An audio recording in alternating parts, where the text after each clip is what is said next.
Hello, everyone. Welcome to Foul Play YouTube channel. Open mic, special edition. Today is going to be a reading of Zellner's filing with the Supreme Court. And Susan's going to help me. But first, I wanted to say happy birthday, Foul Play. Zellner gave us a great birthday present. This filing bypassed the Court of Appeals entirely. You know, I guess there's going to be, I haven't personally read this yet, but I've just gotten varying opinions from a lot of people, and they really like it. I guess that, you know, in a legal sense, that Zellner could have went directly and filed a motion to reconsider with the Court of Appeals. I mean, just personally from what I read in their last reply to their decision, it would have been a dead end. It would have been pointless.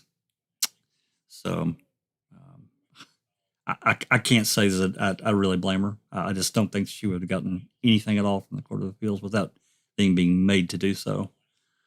But hey, that's me.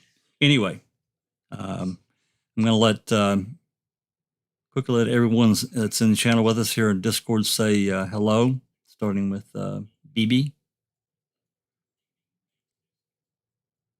Hello. Hey, everybody. Checking convictions, Linda.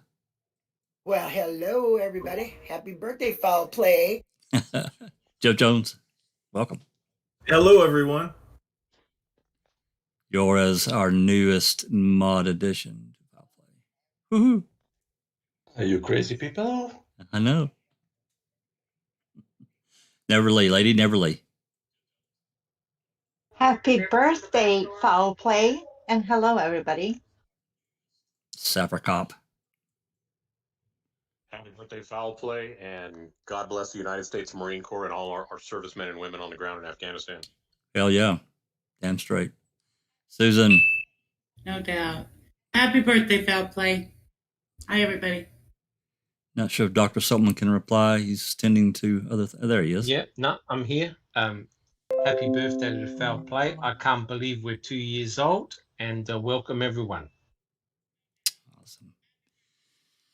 So, I think that, I think the best thing to do is just what we're going to do. Susan and I are going to split duty here, and I'm going to read approximately half of what was written. We're not going to read all the certifications, all that kind of thing. I am going to show the entire document, so it's recorded and we have it memorialized, but we're going to read through the guts of the document. And then we're going to have a discussion. Anybody that wants to join in, I'm sure we're going to have mods that's going to drop in the link to our Discord. If you want to come and join us, that would be fantastic. And, we have several that will be taking questions from, the live chat. So hopefully, we can, I think this is going to generate some good conversations. So if everybody's ready, let's just get to it. I'll just scan here the first 6 pages. Basically, it really doesn't start till page 7. And as you can see, it goes straight to the Supreme Court, state of Wisconsin. And this is a petition for review. Now, from a legal sense, I don't know what that means. And of course, she gives her table of contents here. And then the citations, which she has many citations. So here we go, page 7. So I'm going to start right in. Any questions before we begin? Anything we need to get out of the way? Okay. All right, here we go. Issues presented for review. 1. Whether the Court of Appeals imposition of a pleading standard requiring Mr. Avery to prove on the face of his 974-06 motion that each allegation will result in an acquittal conflicts with the controlling opinions of the United States Supreme Court, this court, and other Wisconsin Court of Appeals decisions. The trial court held no. The Court of Appeal held the trial court did not err in denying the post-conviction motion without an evidentiary hearing on the matter. 2. whether the suppressing and withholding of a CD for 12 years containing a forensic police report of allegedly impeaching and or exculpatory material requires an evidentiary hearing to determine if a Brady motion has occurred. The trial court held no. The Court of Appeals held the trial court did not err in denying the post-conviction motion without an evidentiary hearing on the matter. 3. Whether a state actor's destruction of contested evidence in violation of Wisconsin Statute 968-205 is sufficient evidence of bad faith to require an evidentiary hearing on a Youngblood v. Arizona claim that destruction of evidence violated a defendant's right to due process of law. The trial court held no. The Court of Appeals did not address Mr. Avery's Wisconsin Statute 968-205 claim. Criteria for granting a review. The primary function of the Wisconsin Supreme Court is that of law defining and law development. Cook v. Cook. Mr. Avery's case has produced an avalanche of coverage on a worldwide stage. It has generated legal commentary that has not been matched in the last 50 years. Law review articles, law school classes, case law, petitions to the White House, and millions of documentary reviewers have grappled with the one fundamental question: did Mr. Avery receive a fair trial? A fair trial free of constitutional violations? When Mr. Avery was indigent and unknown, the Wisconsin courts dismissed his 2013 post-conviction motion as lacking any merit and being based on unsubstantiated claims, empty and without substance, wildly speculative, and contrary to Wisconsin's long-standing law procedures. Now that Mr. Avery has obtained post-conviction counsel and nationally renowned experts, the Court of Appeals has applied a greatly enhanced pleading standard to his 974-06 motion and has failed to look at the cumulative effect of the ineffective assistance of counsel and Brady v. Maryland claims. Also, the Court of Appeals has made significant factual errors resulting in an unreasonable application of the facts in its analysis of the bullet and bone evidence, which, among other errors, results in its erroneous exercise of discretion in affirming the circuit court's denial of an evidentiary hearing. Mr. Avery should not be held to a higher standard than other movements. This court should apply the standards it has so clearly articulated in past case and allow Mr. Avery to have an evidentiary hearing on the merits of his allegations of constitutional violations. If his conviction truly has integrity, it will withstand the scrutiny of an evidentiary hearing. Without such scrutiny, the question of integrity and fairness of Mr. Avery's trial hangs like a dark cloud over Wisconsin judicial system. The case presents a special and important reasons justifying Supreme Court review. 1. Issue 1, ineffective assistance of counsel. The first issue concerns whether the Court of Appeals erroneously exercised its discretion when it applied a standard contrary to this court's decision in State v. Allen and contrary to this court's interpretation of Strickland v. Washington by requiring Mr. Avery to conclusively prove in his pleading without an evidentiary hearing that his allegations would have acquitted him. The Court of Appeals failed to analyze the cumulative effect of trial counsel's errors. This court should review the misapplication of the Strickland standard to the ineffective assistance of counsel claims pursuant to Wisconsin Statute 809.62. Issue 2, Brady. The Brady issue concerns the Court of Appeals finding that defense counsel has a burden of diligence to replicate from raw data the state's exact findings, contrary to this court's decision in State v. Wierski and Supreme Court jurisprudence. The issue also concerns whether Wierski compels this court to find that the failure to disclose a police report allegedly containing favorable forensic evidence for the defense violates Brady, even if the defense could have hired an expert to do its own analysis. The issue further concerns whether the Court of Appeals erred by failing to consider the cumulative effect of errors in assessing Mr. Avery's claim in violation of Kyles v. Whitley. This court should grant review because the Court of Appeals decision is in conflict with the court's decision in Wierski and the Supreme Court in Kyles. Issue 3, destruction of bone fragments. The issue concerns whether a state actor's destruction of contested evidence in violation of Wisconsin Statute 906-205 is sufficient evidence of bad faith to require an evidentiary hearing on a defendant's Youngblood v. Arizona claim that the destruction of evidence violated his right to due process of law. Statement of facts and the case. On March 18, 2007, Mr. Avery was convicted of first-degree intentional homicide and a felon in possession of a firearm. He was found not guilty of mutilation of a corpse. He appealed. The Court of Appeals affirmed in 2009 he filed a 974-02 motion requesting a new trial. On January 25, 2010, after an evidentiary hearing, Mr. Avery's motion was denied and he appealed.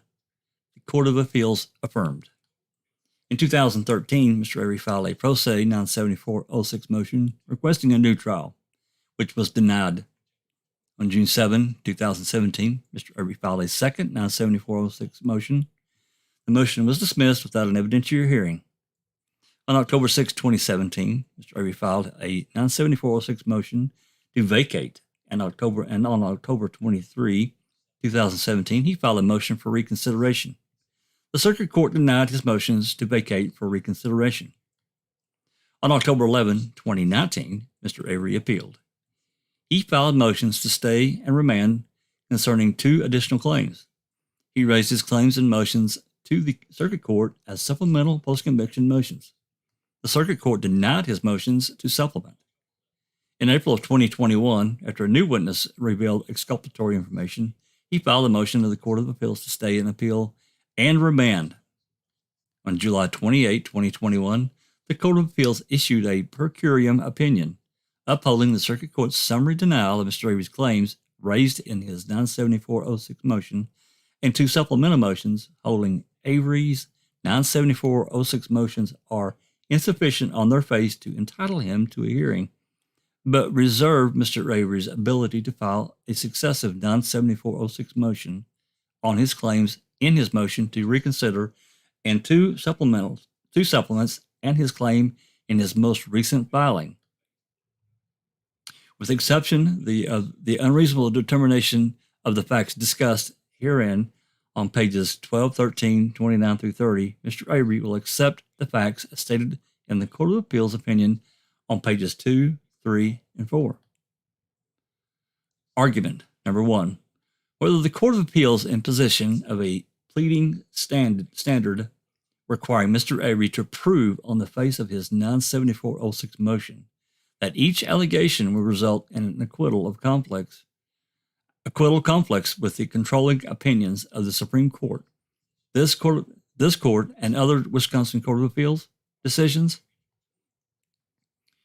A. Standard of review. This court reviews the Circuit Court's discretionary decisions under the deferential erroneous exercise of discretion standard, Allen.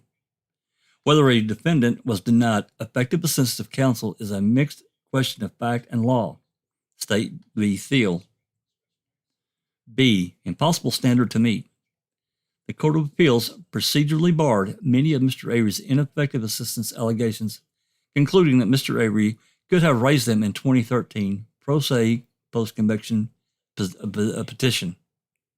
The only sufficient reason that the Court of Appeals accepted for Mr. Avery failing to raise 7 of his ineffective assistance claims previously was that unique circumstances existed wherein a pro se defendant is unable to perform or pay for an investigation, but later gains the resources to uncover new material facts and develop alternate theories of a crime. Finding this reason to be sufficient, the Court of Appeals parsed out 7 of Mr. Avery's forensic expert opinions and reviewed each opinion as if it were a separate claim of its own. The Court of Appeals inexplicably concluded that Mr. Avery could have conducted experiments in his prison cell in Boscobel, 250 miles from the Avery salvage yard. Mr. Avery had no more ability to conduct simple experiments than he did to hire nationally renowned experts. All the allegations in this second motion should have been included in the court's reasoning that Escalona Narana was not a bar. This court should address this issue because of the large number of indigent prisoners, including Mr. Avery, whose diligent efforts to access resources are thwarted. The fact that later an attorney is willing to devote hours of their time and resources because of their belief in their client's innocence should not be held against a prisoner when they later discover support for their ineffective assistance claim. Further, by parsing each of Mr. Avery's forensic expert opinions into separate claims and analyzing each individual opinion as if it were a motion of its own, the Court of Appeals misapplied the standard for an evidentiary hearing and failed to consider the cumulative effect of all of Mr. Avery's forensic opinions. A movement's allegations and supporting material facts should be considered as one ineffective assistance of counsel claim, not transformed into individual ineffective assistance claims. This court should determine whether the Court of Appeals misapplied the legal standard of what a movement must allege for an evidentiary hearing and unreasonably determined facts and misstated facts in the record in denying review. Allen. A circuit court must hold a hearing when a defendant has made a legally sufficient post-conviction motion and has the discretion to grant or deny an evidentiary hearing, even when the post-conviction motion is legally insufficient. Mr. Avery has alleged sufficient facts to demonstrate that his trial counsel's performance fell below an objective standard of reasonableness when he alleged that the counsel was ineffective for failing to hire experts, failing to investigate and impeach Bobby Dassey, the state's primary witness, failing to establish third-party suspects, and failing in numerous other ways, including similar failures of post-conviction failure. Wisconsin cases have found ineffective assistance for failure to hire experts. See State v. Zimmerman. Rendered ineffective for failing to hire a pathologist to refute the state's expert. The Court of Appeals erroneously applied Weatherall v. State, citing our court has called this hindsight is a better than foresight approach to the Monday morning quarterbacking. Failure to consult with experts was not a trial strategy. It was a complete abdiction of trial counsel's duty to at least attempt to rebut the most damaging forensic evidence in the case. See State v. Hicks. Failure to obtain DNA analysis from not a single decision was to defense counsel knew that the root cause or root issue of their hair specimens could be subjected to DNA testing and did not pursue such testing. Wiggins v. Smith. Failure to investigate thoroughly resulted from an inattention, not reasoned strategic judgment. Current post-conviction counsel has demonstrated, among other things, that the blood in the RAV4 did not come from the EDTA tube as trial counsel claimed, nor did it come from Mr. Avery's actively bleeding finger, as the state claimed. In Mr. Avery's motion, his new experts collectively rebut the state's theory about each piece of forensic evidence. Mr. Avery has sufficiently pled that counsel was ineffective. In Allen, this court provided numerous examples of motions not sufficiently pled, stating there is a clear theme running through these and other similar cases. Allen. In all of these cases, the motion presented to no material facts, was replete with bare bones allegations, and was only based on the movement's own subjective opinion. Mr. Avery's motion stands in stark contrast. While the Court of Appeals paid lip service to the court's Allen requirements, it failed to apply the Allen criteria to Mr. Avery's claim. Instead, it erroneously applied the ultimate burden of prevailing on a post-conviction motion through Mr. Avery had received an evidentiary hearing. It improperly weighed the evidence Mr. Avery's new experts would have used to rebut the state's case as the circuit court is tasked with, and then it ruled as if Mr. Avery had an evidentiary hearing and failed. The court unreasonably determined the facts pertaining to the blood, bullet, and bones that would have been prevented if it had transcript to review an evidentiary hearing.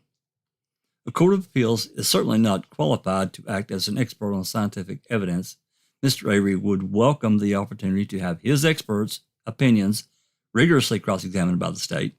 Their ability to withstand adversarial challenge would demonstrate the value of their findings to the jury. In finding that in order for a movement to be granted an evidentiary hearing, Mr. Avery's experts must prove Mr. Avery's defense unequivocally, the Court of Appeals imposed a burden of contrary to this court's holding in Allen. It admitted that Mr. Avery's experts' conclusions tend to support Avery's general theory that he was framed, and their presentation must have been useful at trial, but required that each expert rebut the state's entire case.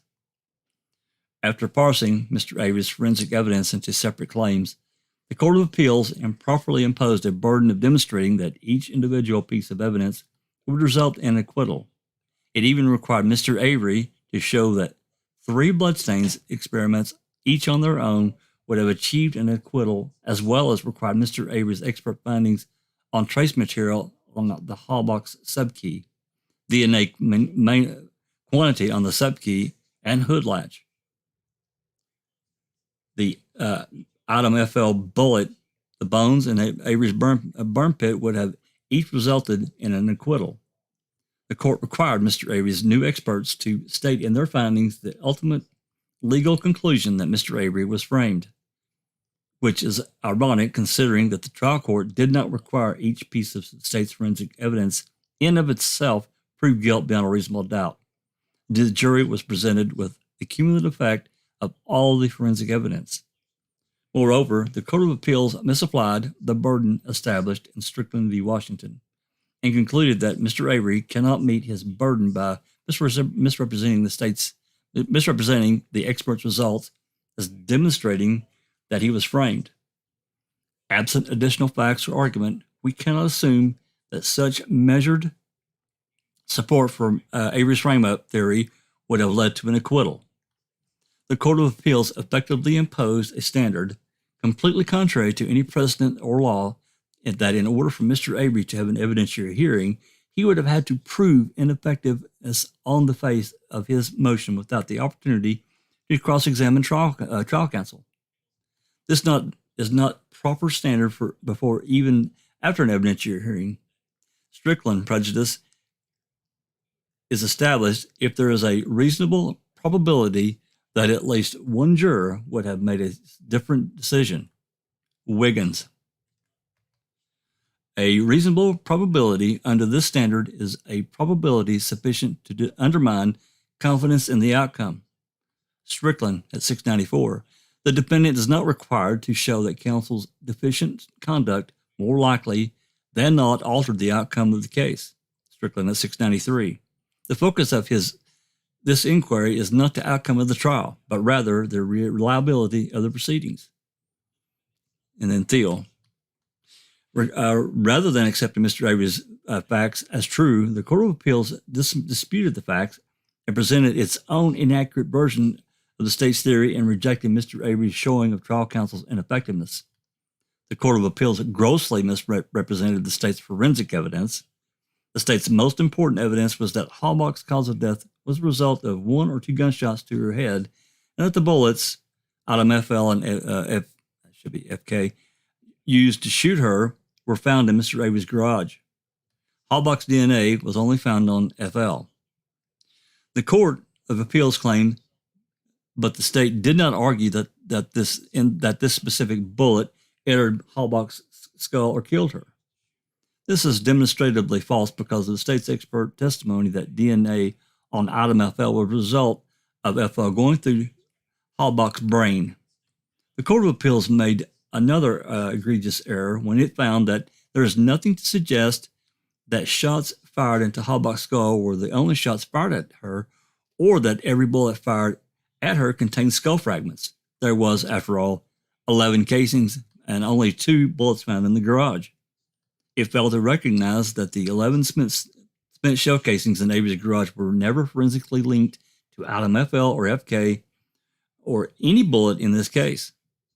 Dr. Eisenberg testified that there was no evidence of other gunshot wounds to the bones from other parts of Halbach's body. The court's blatant misstatement of the facts about the cause of death of Halbach undermines the integrity of its opinion. See Broomfield v. Kane. When a lower court's analysis begins to weigh in evidence, it misstates and uncontradicted facts a movement asserts that are not taken as true. The need for an evidentiary hearing is apparent. See Pruitt v. Neal. The Court of Appeals failed to consider the cumulative effect of trial counsel's numerous unreasonable errors. Without a true cumulative effect analysis, a lower court should not be permitted to conclusively deem that a movement cannot demonstrate a reasonable probability of a different outcome, citing Strickland at 694. If this test is satisfied, relief is required. No supplemental abstract inquiry into the fairness of the proceedings is permissible. Williams v. Taylor. In addressing this issue, the court must consider the totality of the circumstances, Strickland at 695, and must assess the cumulative effect of all errors, and not merely review the effect of each in isolation, Thiel, 5960, addressing the cumulative effect of deficient performance of counsel. The state convicted Mr. Avery on the cumulative effect of its forensic evidence. The Circuit Court and Court of Appeals allowed the state to benefit from the cumulative effect of its largely circumstantial evidence, ignoring the impact that proof that third party planted even one item of inculpatory evidence might have on the jury's verdict. 2. Whether suppressing and withholding a CD for 12 years containing a forensic police report of allegedly impeaching and or exculpatory material requires an evidentiary hearing to determine if a Brady violation has occurred. In light of this court's holding in Wierski and United States Supreme Court jurisprudence, this court should address 1. Whether the defense counsel's failure to replicate a forensic evaluation relieves the state of Brady's obligation to disclose exculpatory and or impeaching forensic findings. 2. Whether the state's conduct constitutes suppression. And 3. Whether the Court of Appeals erred in failing to consider the cumulative effects of errors in violation of Kyles v. Whitley. This court should determine whether the denial of an evidentiary hearing was due to the lower court's misapplication of the law governing Brady. The court determines whether the motion on its face alleges sufficient material facts that, if true, would entitle the defendant to relief. This is a question of law that is reviewed de novo. State v. Bentley. If the motion raises sufficient facts, the circuit court must hold an evidentiary hearing if the movement presents the only conclusory allegations or if the record conclusively demonstrates that a defendant is not entitled to relief. The circuit court has the discretion to grant or deny hearing. A. The Valley CD discovered 12 years after Mr. Avery's trial. Mr. Avery alleges on the following facts. On April 21, 2006, an agent, S.A. Fassbender, and an investigator seized a computer from the Dassey residence. The state's forensic expert, Detective Billy, conducted the forensic examination of the computer. The state misrepresented to the defense that this examination was of Brendan Dassey's hard drive. On May 10, 2006, Billy completed a final investigative report based on his analysis of computer hardware and crime scene facts, which included 2,632 unique word search results, and 4,099 refined pornographic images, 1,625 of which had been deleted. Billy's report was 2,449 pages and was downloaded to a CD, the Bailey CD. The CD was kept in the exclusive possession of Fassbender.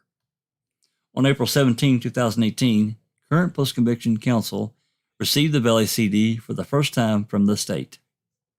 the LCD reveals that the state's forensic analysis is based on the use of the computer by the state's primary witness and trial counsel's potential Denny suspect, Bobby Dassey, and not Brendan Dassey.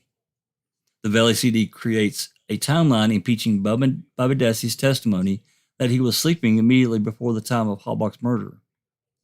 It is evident that the Court of Appeals was either unfamiliar with the record or disregarded it entirely. It stated that it was skeptical that the Valley report impeaches Bobby's testimony about sleeping and accuses current post-conviction counsel of misstating that Bobby Dassey was home alone on October 31 during the time the computer searches were conducted. However, the Court of Appeals did not consider that the fact that Bobby himself testified that he was the only person home from 6:30 a.m. until 2:30 p.m. that day, the relevant time period of the searches. The Belly CD contains thousands of images of violent pornography and word searches revealing a propensity for sexual violence by Bobby, because there is no possible way that current or prior counsel could have guessed the specific search terms and the results which Billy obtained. Mr. Avery was deprived of the material information he could have used to establish a direct link between the specific evidentiary terms related to the Halbach murder. Buting attested that trial counsel would have included such information in their Denny motion if it had been timely disclosed. This evidence could have been established a motive for trial counsel's Denny motion, which the trial court found was the missing element. Susan? Number 1.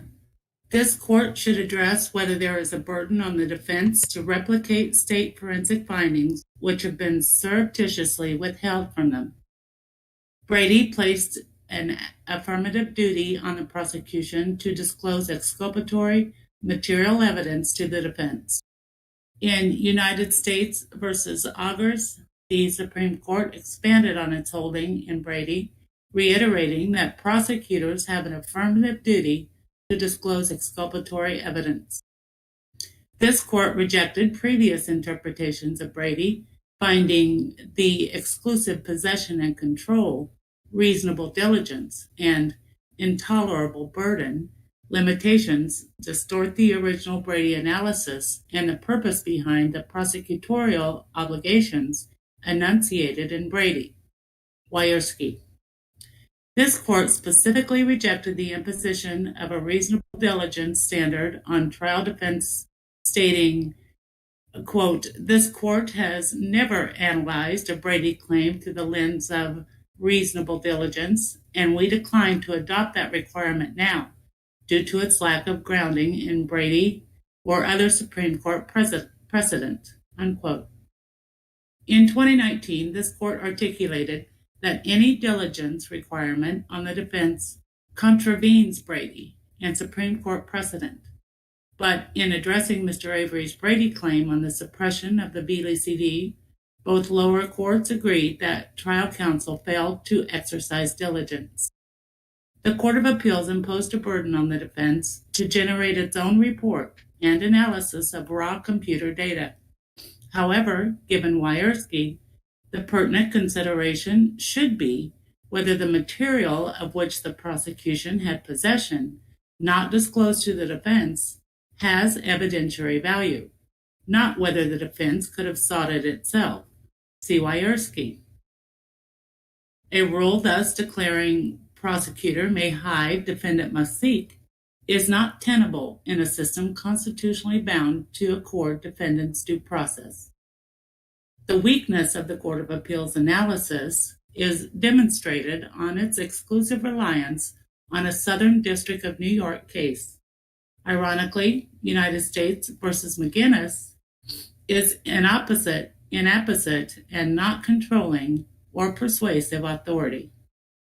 The Court of Appeals relied upon McGinnis for the proposition that Brady does not apply to secondary compilations or analyses of such. McGinnis has nothing to do with secondary compilations and pertains to the knowledge a defendant would have about whether he took bribes. This would be comparable to Mr. Avery claiming that knowledge that he has about whether or not he committed the murder of Halbach could ever be Brady material. The defense was prevented from making any meaningful use of the raw data because of its untimely disclosure. See State v. Harris. The prosecutor misled trial counsel in 3 significant ways. 1, that all the disks it had were disclosed. 2, that the computer was Brendan's. And 3, that the analysis of the data was of no evidentiary value. The prosecution's lie about whose computer it was certainly affected trial counsel's decision not to evaluate it. When police or prosecutors conceal significant exculpatory or impeaching material in the state's possession, it is ordinarily incumbent on the state to set the record straight. Banks. The state finally did set the record straight 12 years later in 2018. It was not until then that Mr. Avery could have realized its evidentiary value. The lower courts should be barred from imposing any type of reasonable diligence burden on defense counsel, especially in light of a prosecutor's dishonest conduct. Prosecutors' unwarranted concealment should attract no judicial approbation. See Kiles and Banks. Number 2. This court should address whether forensic findings contained on a CD that is not disclosed to defense counsel is evidence suppressed. This court, following Supreme Court jurisprudence, defines suppression as non-disclosure or the withholding of evidence from the defense. Wierski. Following Supreme Court reasoning, this court reiterated that the prudent prosecutor will resolve doubtful questions in favor of disclosure, finding that even a prosecutor's good faith is irrelevant to the inquiry. Quoting United States v. Augers. The issue is whether Beeley's final investigative report, although in part based on raw data disclosed to trial counsel, constitutes evidence suppressed. It is undisputed that the Veli CD was withheld from all prior counsel until April 17, 2018. It was suppressed for 4,360 days after its creation. There is no possible way prior to April 17, 2018, current or prior counsel could have guessed Veli's specific search terms and their results, which were on the CD. Without an evidentiary hearing, Mr. Avery was denied the opportunity to correct the circuit court's factual error that the CD and 7 DVDs were identical. Although the Court of Appeals recognized that the CD contained different information than the 7 DVDs, it reached the same conclusion in an equally misguided way. It found the Beeley CD does not contain any additional information than what is on the 7 DVDs. But conversely, it deemed the material on the Beeley CD was not evidence. The Beeley CD is not suppressed evidence, but merely an investigative summary of evidence. The Court of Appeals ignored Mr. Avery's allegations in his post-conviction motion and improperly weighed the evidence. It gave more weight to state forensic investigator Veli's affidavit than to Mr. Avery's allegations and supporting material, including the affidavit of Mr. Avery's expert, who reviewed the Veli CD and the 7 DVDs and found the CD contained unique information. In determining the facts, the Court of Appeals improperly took on the role of a circuit court, effectively failing to address whether the circuit court erroneously denied Mr. Avery an evidentiary hearing because he had pled sufficient facts in his post-conviction petition, which is the pertinent question. As with any other civil pleading, in assessing the legal sufficiency of the motion, the court must assume the facts alleged therein to be true. Gritzner v. Michael R. Even if a court is disinclined to believe evidence offered by a movement, the court must hold a hearing before making credibility determinations. Allen, citing State v. Leitner. Only after a hearing is the court charged with determining the issues and making findings of fact and conclusions of law. Wisconsin Statute 97406, 3D. The Court of Appeals erred in rejecting Mr. Avery's argument that he should have had access to the information derived from Billy's unique word searches, pornographic images, refined for relevancy, and the like, because it incorrectly deemed the report as a secondary compilation and analysis of such. The Veely report is not a secondary compilation and analysis. It is a primary analysis of raw computer data and crime scene facts. The Court of Appeals did not weigh the fact that the state misrepresented in writing to the defense that there was nothing much of evidentiary value anywhere within the data extracted from the computer. Importantly, it ignored that the state's forensic investigator generated a report of Bobby's, and not Brendan's, search history of terms such as bondage, gun, stab, handcuff, rab, throat, bullet, and fire. It unreasonably determined that the state's representation in its stipulation projection was merely an off-the-cuff description of disclosed evidence. No reasonable trial counsel would consider the state's written remarks merely casual. The state's misrepresentation was anything but off the cuff, since it was explicitly written in the prosecutor's prepared stipulation, a legally significant document. Mr. Avery's trial counsel provided an affidavit concerning the state's non-disclosure of the CD, which the Court of Appeals also failed to consider. Ignoring this affidavit, the Court of Appeals overlooked the state's misrepresentation of whose computer was analyzed. Only Bobby had access to the computer during the day, on the weekdays when the violent pornography search was conducted, and on the day of Halbach's murder. So the state's misrepresentations were material. The prosecution misled the defense into believing there was, in fact, nothing of evidentiary value to even seek.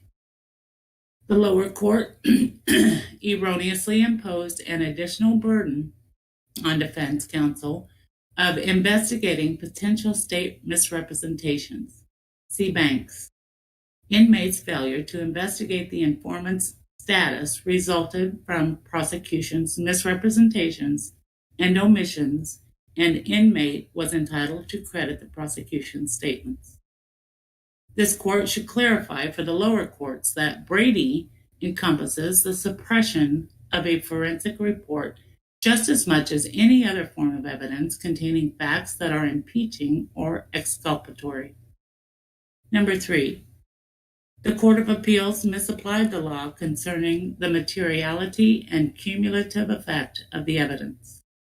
The Court of Appeals admitted that the Belly CD might become relevant to showing Bobby Dassey's motive in a future Wisconsin Statute 97406 motion.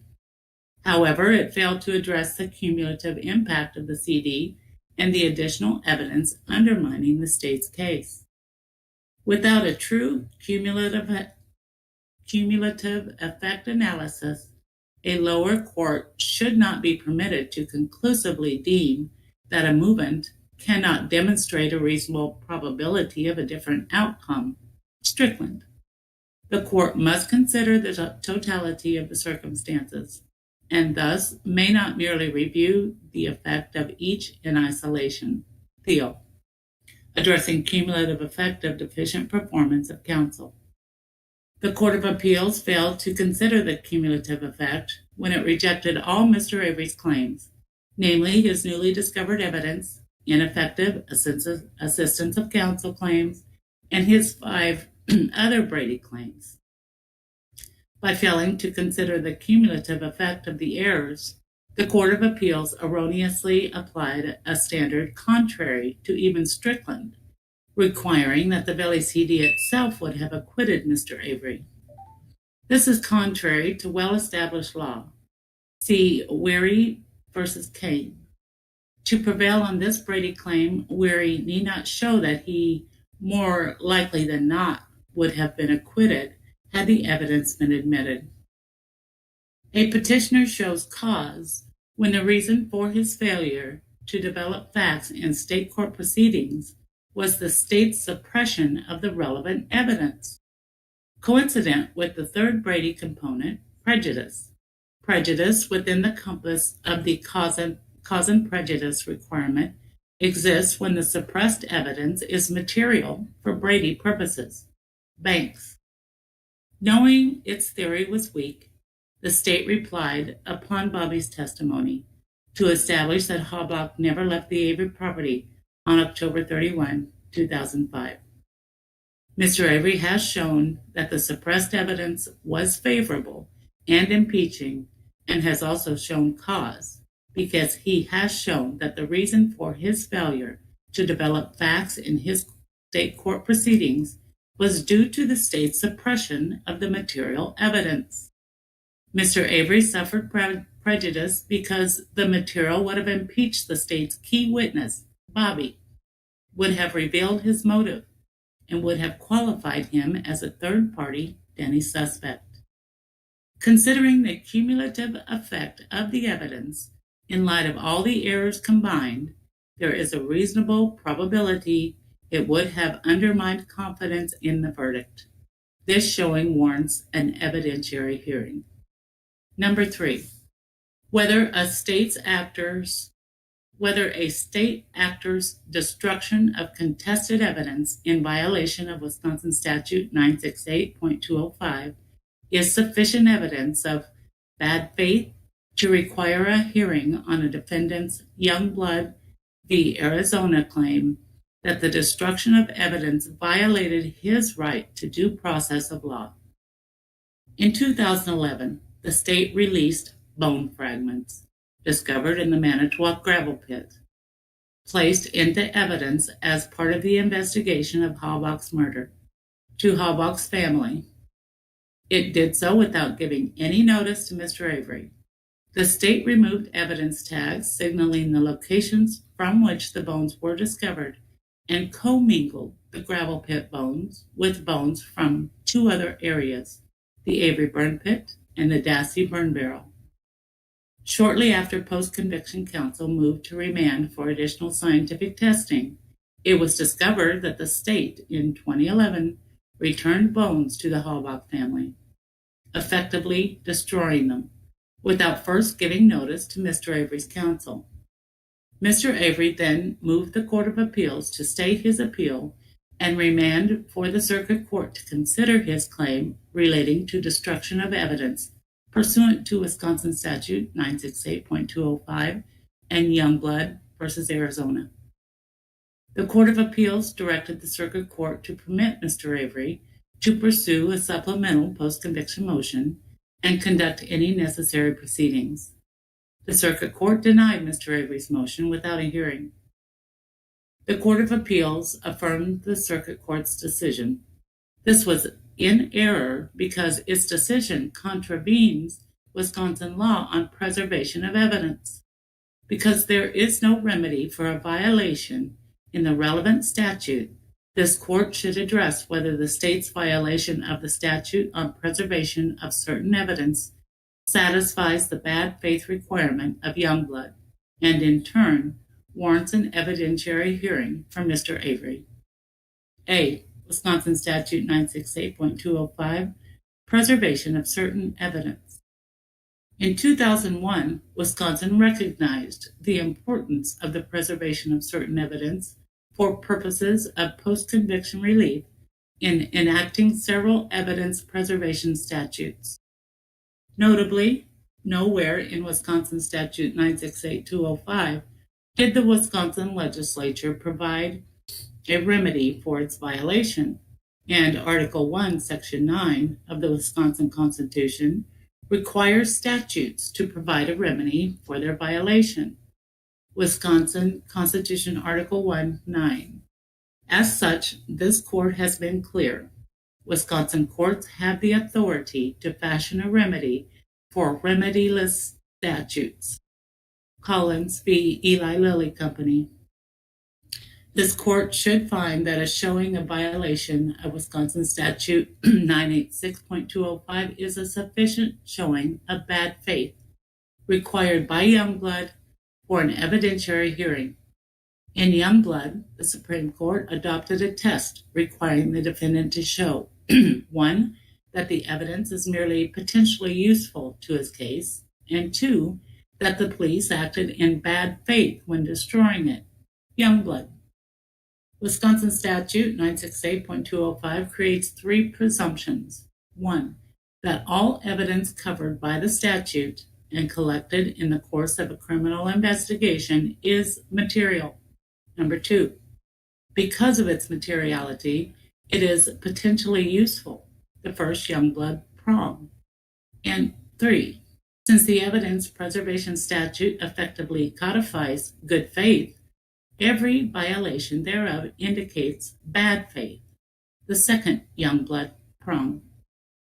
Wisconsin has signaled through the enactment of Wisconsin Statute 968.205 and through Wisconsin Court of Appeals opinion in Parker that Wisconsin's evidence preservation doctrine applies to the post-conviction context. The circuit court found that because, quote, no DNA testing was performed on material returned to the family that conclusively identified the material as belonging to a human being or any specific individual, unquote, the evidence in question cannot come within the plain meaning of the statute. The plain language of the statute, however, does not require that the biological evidence belonging to the victim be DNA tested to prove it is the victim's. Such a reading of the statute defeats its purpose and allows the destruction of evidence without notice to the defendant. In Mr. Avery's case, the state held bones out to be Halbach's, and when Mr. Avery sought to conduct further DNA testing, he learned the bones had been destroyed without notice to him. A previously undisclosed police report documents that these bones were held out to the victim's family as being the victim's bones. The Court of Appeals erroneously focused only on the testimony of the state's forensic anthropologist, confining its analysis to the suspected human bone fragment labeled 8675, the only bones from the gravel pit introduced at trial. The court ignored entirely Dr. Eisenberg's reports, which described numerous other human bones found in the gravel pit. Therefore, it erroneously concluded that the bones given to the Halbach family were simply of indeterminate origin. Mr. Avery has alleged sufficient facts to show a violation of the statute in a second way, that the state's effective destruction of the gravel pit bones was a destruction of evidence that may reasonably be used to incriminate or exculpate any person for the offense. Wisconsin Statute 968.2052. The state went to great lengths to confine the murder to the Avery property and to one person because it made its case against Mr. Avery much easier. It is here where the exculpatory value of bone fragment evidence lies. Mr. Avery was tried and convicted on a theory that 1. He alone killed and burned Halbach in his burn pit. 2. After burning Halbach in his burn pit, must inexplicably have moved her bones over to the Dassey burn barrel. And 3. That the suspected human bones found in the Manitowoc gravel pit, not on the Avery property, simply were really not evidence, precisely because they could not be identified through DNA testing to be human or Halbach's. The Court of Appeals overlooked that Mr. Avery was found not guilty of mutilation of a corpse. It reasoned the apparent thrust of Avery's claim is that if Halbach's bones were found in the gravel pit, then she was killed by someone else. As Avery never explains why he himself would have been unable to dispose of Halbach's remains in the gravel pit, this line of reasoning is wholly speculative. The very obvious explanation for why Mr. Avery would have been unable to burn Halbach in his burn pit and then transport her remains to the gravel pit for purposes of the court's hypothetical is that Mr. Avery was acquitted of burning Halbach's body in his burn pit or burning or mutilating Halbach's body at all. This gross misunderstanding of the facts caused the Court of Appeals to start from a premise not supported by the record that Mr. Avery is responsible for taking the bones to the gravel pit. His jury decided just the opposite. It is undisputed that Halbach's body was mutilated after her death. The potential to inculpate another person for the mutilation of Halbach's body, for which Mr. Avery was acquitted, is strong. The undisputed fact that Mr. Avery was acquitted of mutilating Halbach's body by burning it in his burn pit signals that the bones were planted in Mr. Avery's burn pit. If the bones were planted in Mr. Avery's burn pit, this is potentially exculpatory to him. If Mr. Avery were able to test the gravel pit bone fragments, and that testing yielded the DNA of another person, Mr. Avery would be able to provide a suspect for the mutilation of Halbach, and in turn, a Denny suspect for the murder of Halbach. State v. Denny. The state admitted that the bones in this case were moved by the killer. It cannot be said that the state would not appreciate the potential for the killer's DNA to be on those items of evidence. It claimed the killer must have touched and moved. The bone fragments in the Dassey burn barrel, not Mr. Avery's, as the Court of Appeals incorrectly stated, and the gravel pit pelvic bone, tagged under evidence tag 8675, had similar kerf marks, suggesting they came from the same source and underwent the same destruction or mutilation. Mr. Avery's expert, Dr. Symes, a world leader in kerf mark analysis, could have conducted the analysis to determine whether the remainder of the gravel pit bones displayed similar cut marks to the gravel pit pelvic bone and the bones in the Dassey burn barrel. Testing these bone fragments for the DNA profile of Halbach, the DNA profile of the real killer could have provided exculpatory evidence for Mr. Avery. The state's destruction of the evidence has deprived Mr. Avery of the opportunity to do so. The state was well aware of Mr. Avery's theory that he was framed for a murder committed by another person. Almost every part of Mr. Avery's defense at both the trial and post-conviction stages has been to assert that Halbach and her vehicle left the property. Halbach was killed off the property, and her remains and personal effects were then planted on the Avery property. The state knew the potentially exculpatory value of the bones and that testing them may reasonably be used to incriminate or exculpate any person for the offense. Wisconsin Statute 968.2052. Because the state violated Wisconsin Statute 968.205, Mr. Avery has sufficiently demonstrated the bad faith requirement of Youngblood for an evidentiary hearing.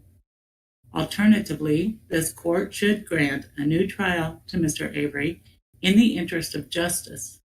Mr. Avery has demonstrated that the real controversy in the trial was not fully tried, and therefore it is probable that there was a miscarriage of justice. Mr. Avery's jury was not presented with the suppressed evidence revealed in his subsequently discovered Brady claims or Mr. Avery's new expert's findings, which completely refute the state's theory and create a reasonable doubt about Mr. Avery's guilt. State versus Hicks. Conclusion. Petitioner Stephen Avery's case raises three critical issues on which this court's guidance is needed. First, Mr. Avery presents this court with an opportunity to correct the lower court's misrepresentations of the pleading standard to obtain an evidentiary hearing on Mr. Avery's claims. Second, Mr. Avery presents this court with an opportunity to decide whether Mr. Avery has sufficiently alleged Brady claims warranting an evidentiary hearing, or in the alternative, a new trial. Third, Mr. Avery presents this court with the opportunity to fashion a remedy for a state actor's destruction of evidence in violation of Wisconsin Statute 968.205 and decide whether the violation of the statute is sufficient evidence of bad faith to warrant an evidentiary hearing on a Youngblood claim, or, in the alternative, grant Mr. Avery a new trial in the interest of justice.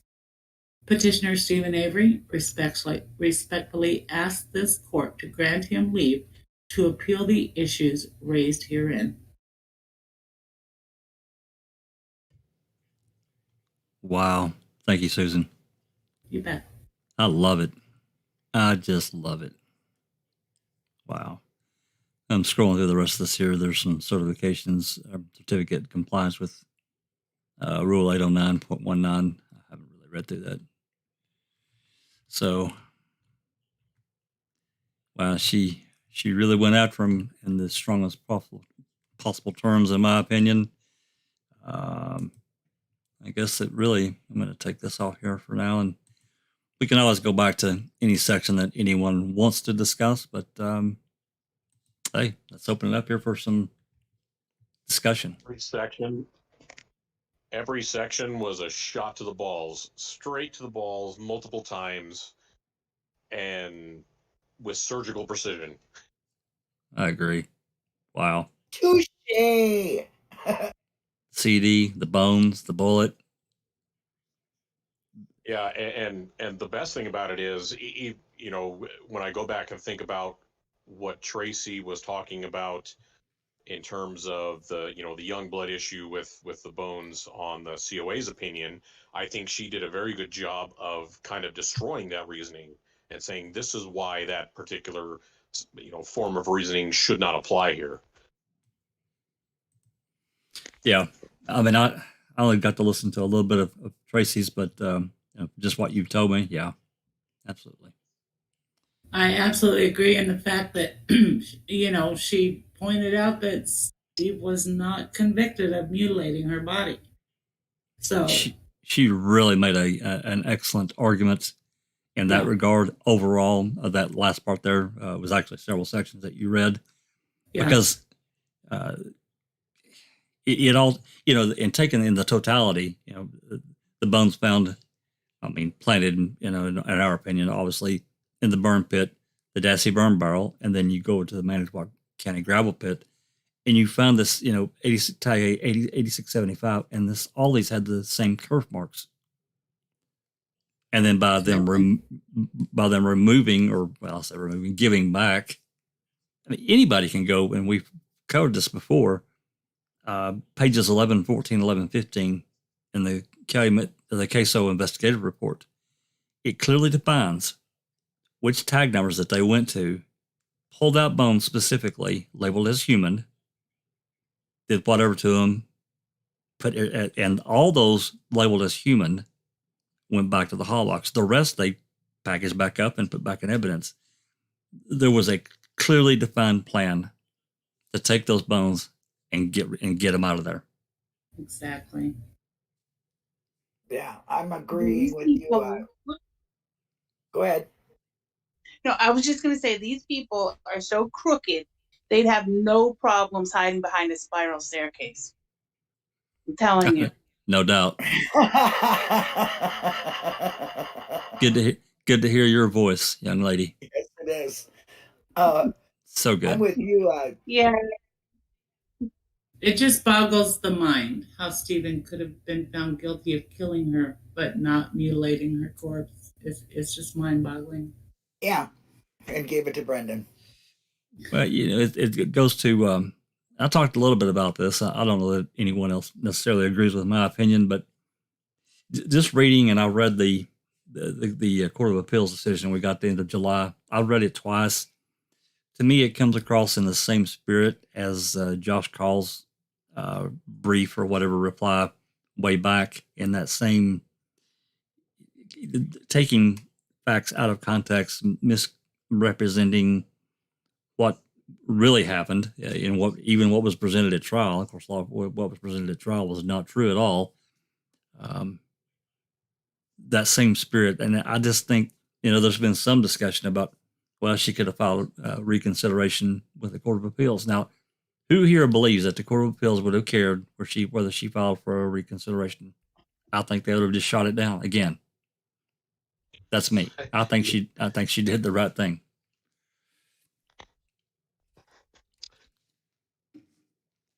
Yeah, I think she did never mind. I just lost my whole train of thought. Well, I mean, if she'd have went to the Court of Appeals and said, "Hey, guys, here's Bing, Bing, Bing, and Bing. Would you please reconsider?" I mean, just given in the spirit of what they wrote, I just don't feel that they would have ever came back and said, "Yeah, you're right. We did that wrong." I don't see it. Yeah, I mean the COA's opinion really just felt like a copy and paste of the state's numerous responses to Casey's motions. Yes. And I think she did a fantastic job spelling out in this filing how that was essentially the case. She didn't put it in those words, but that's essentially how she laid it out. And she pointed out in one section of the filing that, if they had something about if they had even bothered to read, or understand her points, and that's how she put it down, because that's exactly what I said. Did they even bother to read her stuff? I agree. House sucks at this came to conclusions without an evidentiary hearing. Yep. I mean, it's just, it makes I'm glad sense. you pointed that It's out. just wrong law. I mean, Yeah, I'm really glad she and pointed that out. But there's a question Yeah, here from ETM Fangirl who says, so can the Supreme Court it's the Supreme Court now, right? That's where she at? Supreme Court of Wisconsin. Of Wisconsin, yeah. She put CO or SOA, so I don't know if she means Court of Appeals or Supreme Court. I'm not sure. But it says, can they deny hearing this? They are under no obligation to even take it up. No. Exactly. They don't have to do anything. The state has 14 days, has till the 9th to respond, not the Supreme Court. I also remember Tracy saying there's no way they'll touch it, prior to them. She says they'll her filing this, but she said not a chance in hell, basically. But who knows? The Supreme Court, she says they won't touch it. Yeah. Yeah. That's what she said before. Well, they look at don't they look at the Court of Appeals reasons before they make a decision too? They take it all into consideration, correct? So, I would think so.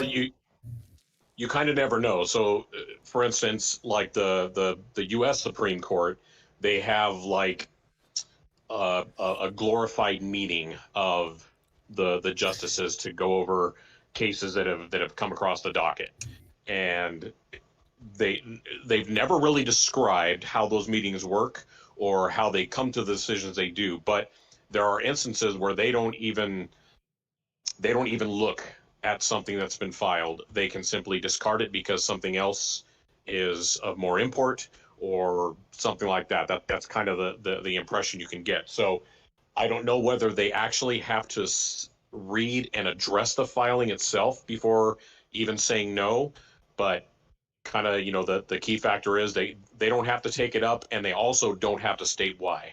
Don't they have clerks also that help them in making a determination whether it's even?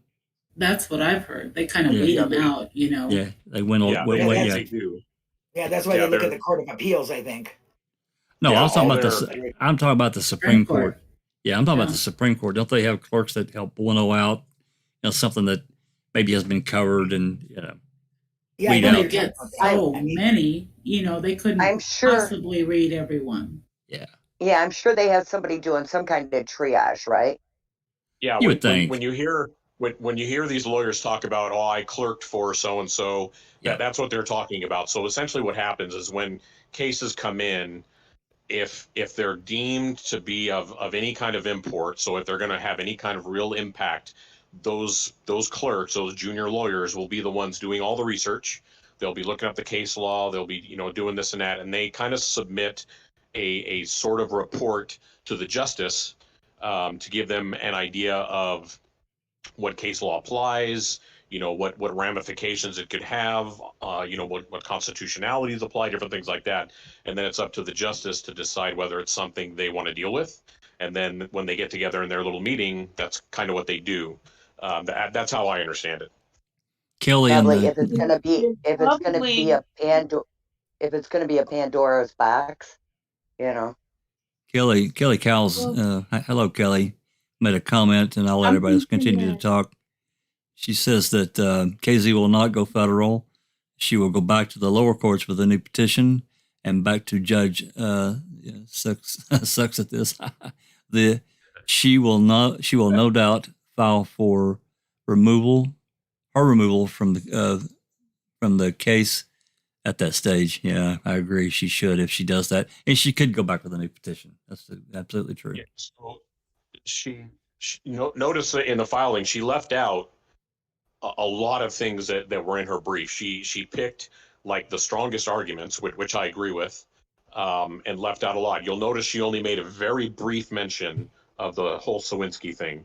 Don't you think that she did that purposely, because on these things that she talked about, they made fact finding on which they were not supposed to do? Yeah. I think that was. I think that was wholly by design. In kind of leaving it out, she's still left herself that open door to possibly take another 97406 on Sawinski and the flyover video bit. Somebody mentioned. So Kelly mentioned that the court not wanting to touch this, and Tracy kind of said the same thing, and that kind of goes along with what I've been saying forever and a day, is that at the end of the day, it's going to be more about state preservation than it is going to be about justice. So, this filing is awesome. I think it's fantastic. Yeah, I love the way she did it.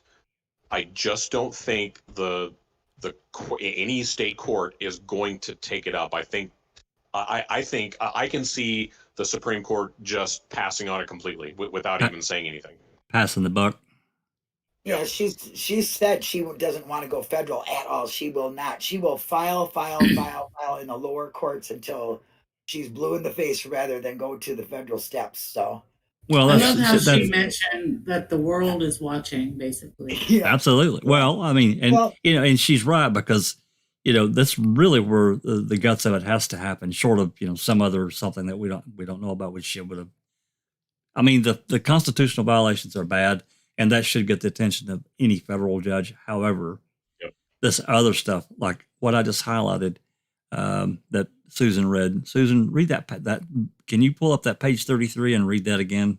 It's sure. Yeah, this is really interesting here because it really drives the point. I can read it. I'm looking right at it. Read it. Go ahead. A previously undisclosed police report documents that these bones were held out to the victim's family as being the victim's bones.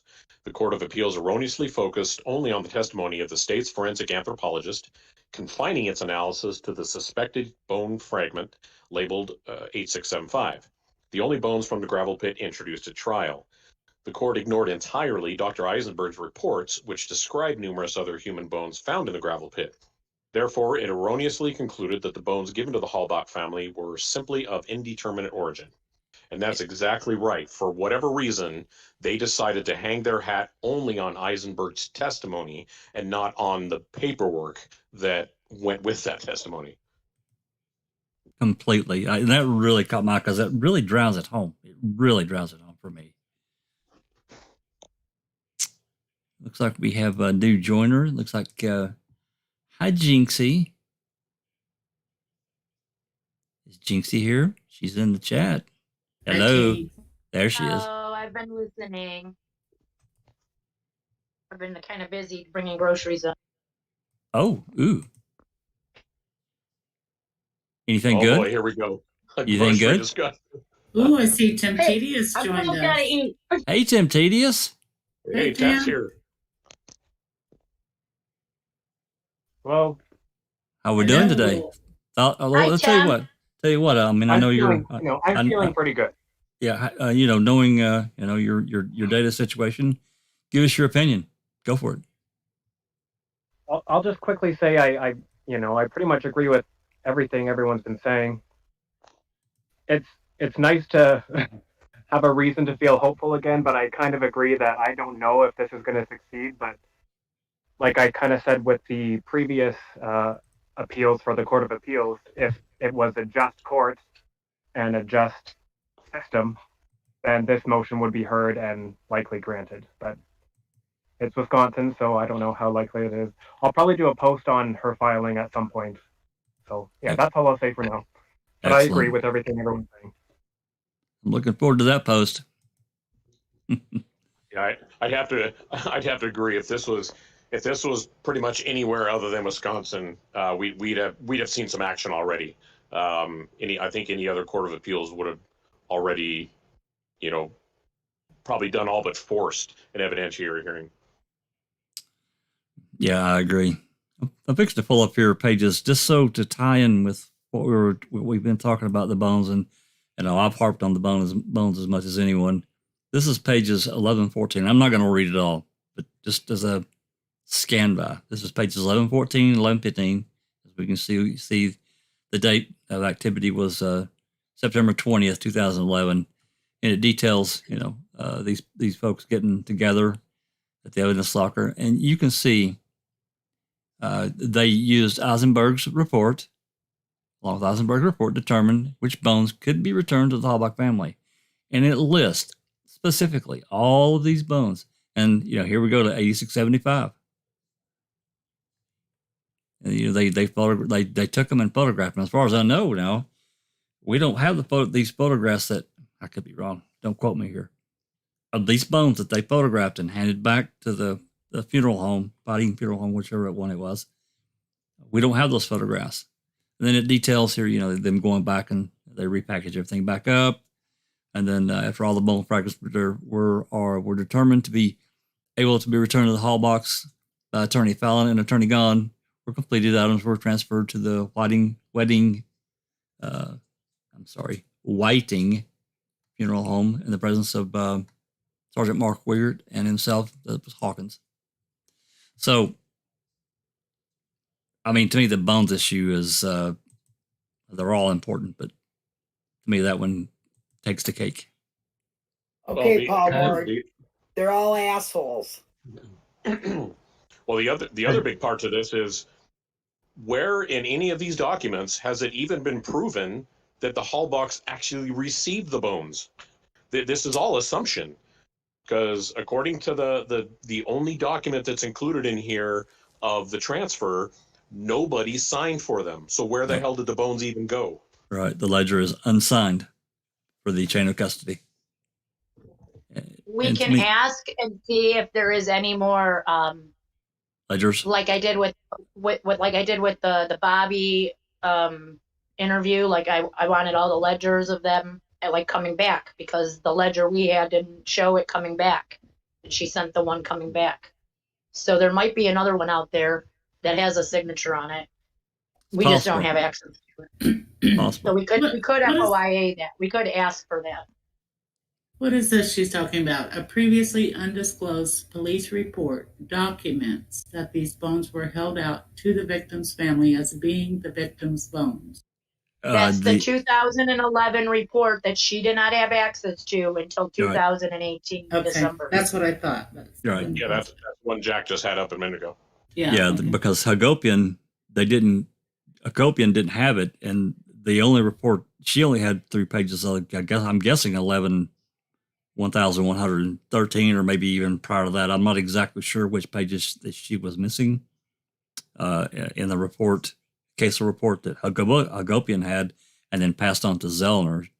And then they re-FOIA'd, because I have the FOIA where Kirby FOIA requested the entire report, and whenever it was, I've got the dates and so forth. But so that's what she's talking about. Yeah. Thank you. Yep. So, anyone else? Any other sections that anyone wants to specifically talk about in this? Because Jack. Yep. Jack. Yeah, I just wanted to say a few things quite quickly. First of all, it was a brilliant job by Kathleen Zellner to write this report in the manner that she did, and I agree with Sapakop. She hit all home runs. But my second point is that Kathleen Zellner really never needed to write this report in the first place, because if the Court of Appeals were doing their jobs, all the points that she makes in her new response, she covered before. She covered previously many times before. And it seems rather bizarre that now she had to put it all together in this nice, neat package to basically, give the response on what the Court of Appeals have said. And really, when you think about it, it was not necessary to do, which highlights, I think, the incredible bias that the Court of Appeals has shown. And it's, completely ridiculous and unfair. And she states in her report that it's not fair that Stephen Avery is set a bar which is beyond everybody else. So what Stephen Avery has to prove is really, it is beyond what anybody else has to do in a court of law. And it's really, I think Sapakop said a really good point. The Court of Appeal only looks at what happened in the trial and takes the trial as truth. So even though we know all the facts that occurred outside the trial in terms of the bones being given back to the Hallbarks, etc., because none of that occurred within the trial, the Court of Appeals has ignored it completely.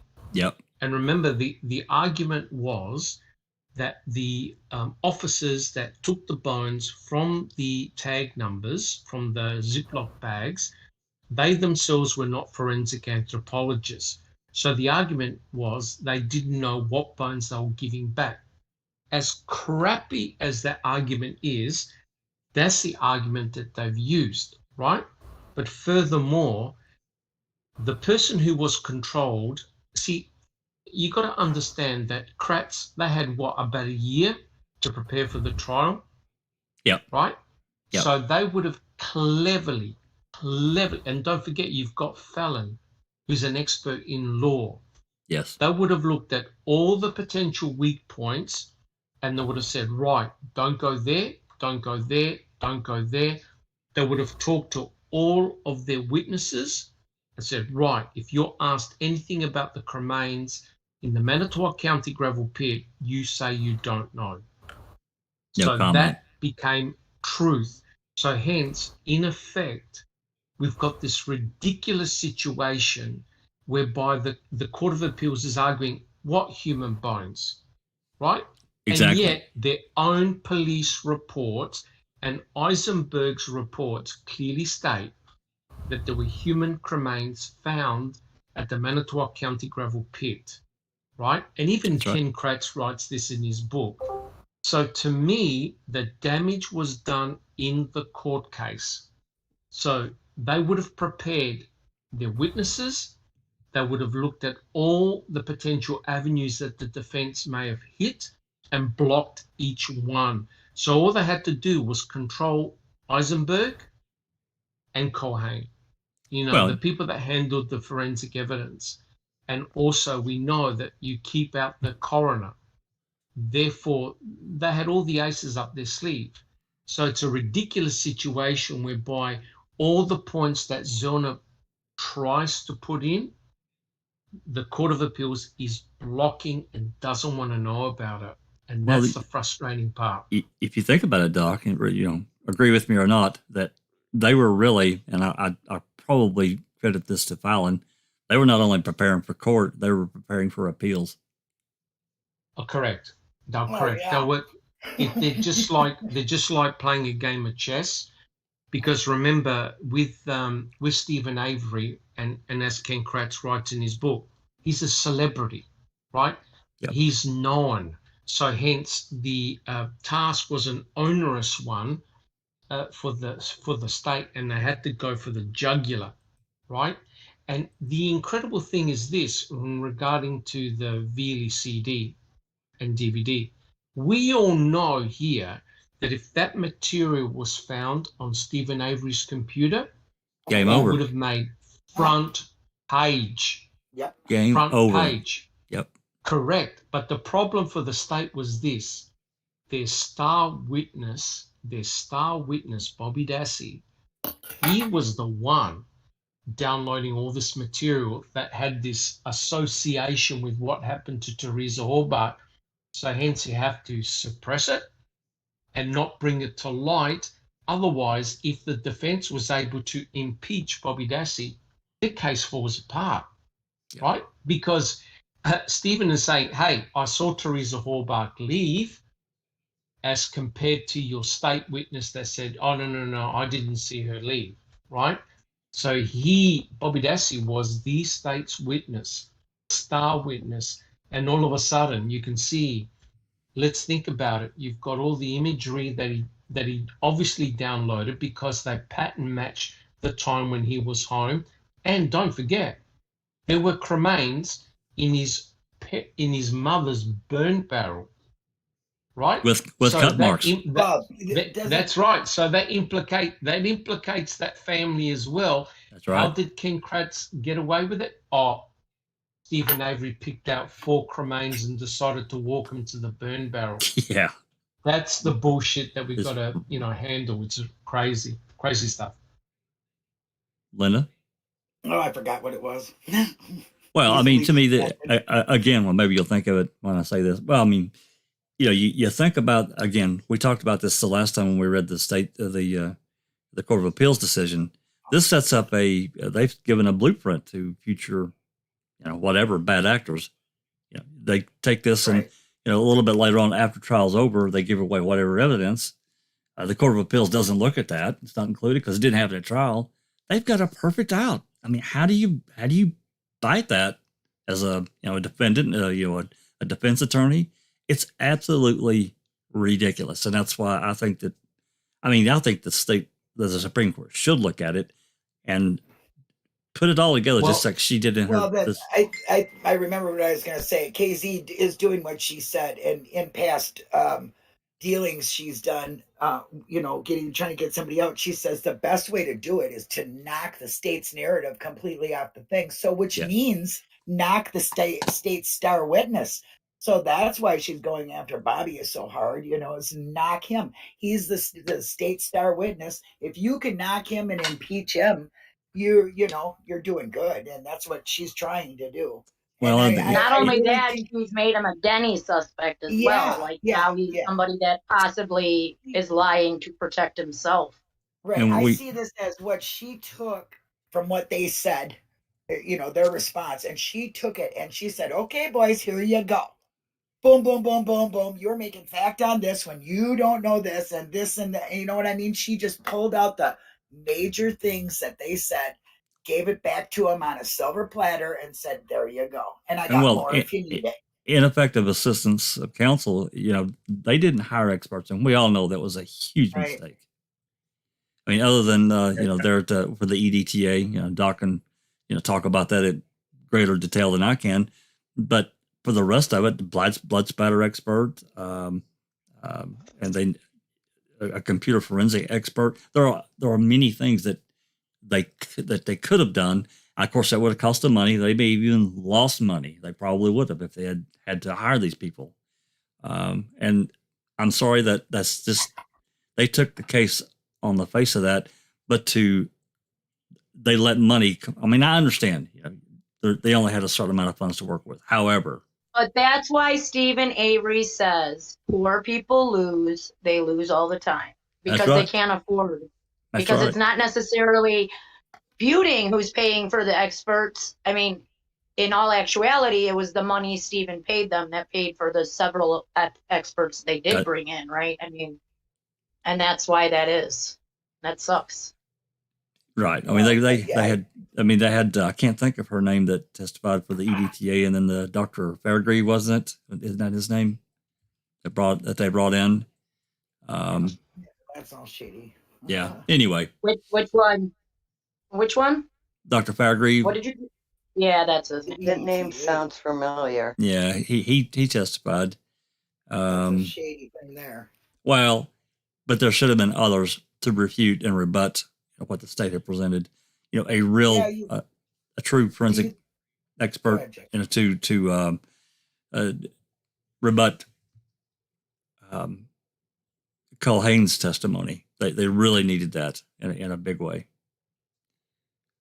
Go ahead. Do you think they got overzealous with the blood vial? Like they were kind of like banking on that? And I think they also, in addition to that, I think they counted on being able to sell the planting evidence, but they needed more to back it up. To just say because of the prior case, he was wrongly convicted. To bank on that to carry the weight, I think they counted on that a little too much. But yeah, I do too. I think that too, for sure. But anyway, getting back to what we have here now, I think it's just outstanding. I'll probably end up reading this one another time or two because, this one for Zellner, it was really thick with language. It was a really detailed. I love how she pointed out once again Kratz's dishonesty with Brenda's computer and nothing much of evidentiary value. But can I smacked him upside the head? Go ahead, Doc. Can I just add? You see the craziness of all this, because Ken Kratz in court said that the cremains were of Teresa Halbach, 100%. Now, it's true that they didn't test any bones. However, they did test item BZ, right? Charred muscle tissue. That's right. Even though it only got 7 loci that came up because the DNA would have been fairly damaged because of the fire. All the alleles that came up were a perfect match to the pap smear, right? But it's more than that. You got 7 loci, but you got 14 alleles, and each allele was a perfect match. And it's a 1 in a billion chance of those cremains not being Teresa Halbach. So it's very likely that those cremains are Teresa Halbach's. Now, if you don't have a body, you don't have a case. So the argument for the state is that, yep, they are Teresa Halbach's cremains. Now, the state are arguing, well, we don't know whose cremains they are because no bones have been tested. So you've got this catch-22 situation. That's right. Whereby you muzzle Dr. Eisenberg. What she did amounts to malpractice, right? And even Kathleen Zellner's experts have said that her performance was below par, subpar. She had the ability to test whether the cremains were in 8765 were human or not. She didn't do the test. She deliberately didn't do the test. And you know why? Because the cut marks on those cremains and the burning of those cremains were exactly what were found in the Dassey burn barrel number 2, Yonder burn barrel number 2, and in the burn pit, which means that all the cremains belong to one individual. That's damning, right? So huge. Stephen Avery can argue, hey, look, if I cremated this victim, why wouldn't I just simply scrape up all the cremains and ashes, put them in a bucket and hide them somewhere? Why would I partially put some in my sister's burn barrel and some in the Manitowoc County gravel pit? It makes no sense. It's ridiculous. And as BB said, came in a box, left in a box. Well, prove me otherwise. There are no in situ photographs. There are no reports. There's no state coroner. And guess what? No forensic anthropologist visited the salvage site. Now, how do you work that one out? You got a major murder investigation and you got all these Keystone cops. Half of them should never have been there. And they're finding all the forensic evidence to be used against Stephen. and no one sees that as an issue.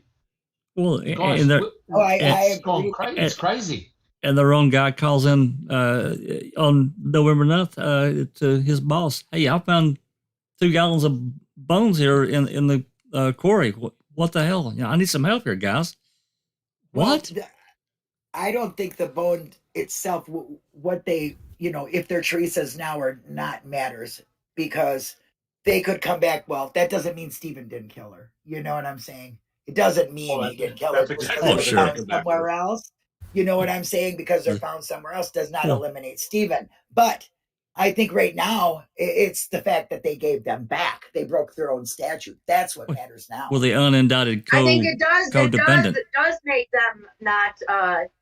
He didn't move him because, like she keeps saying, he was not convicted of burning her body. Why would he have Mutilating. moved the bones if he Or didn't mut- burn the body or mutilate it? or mutilating. That's a huge thing Yeah, right there. right. Yeah, exactly. And she hammered on He that. wouldn't have touched body parts. Then. She Exactly. hammered on that several times, Yeah. actually.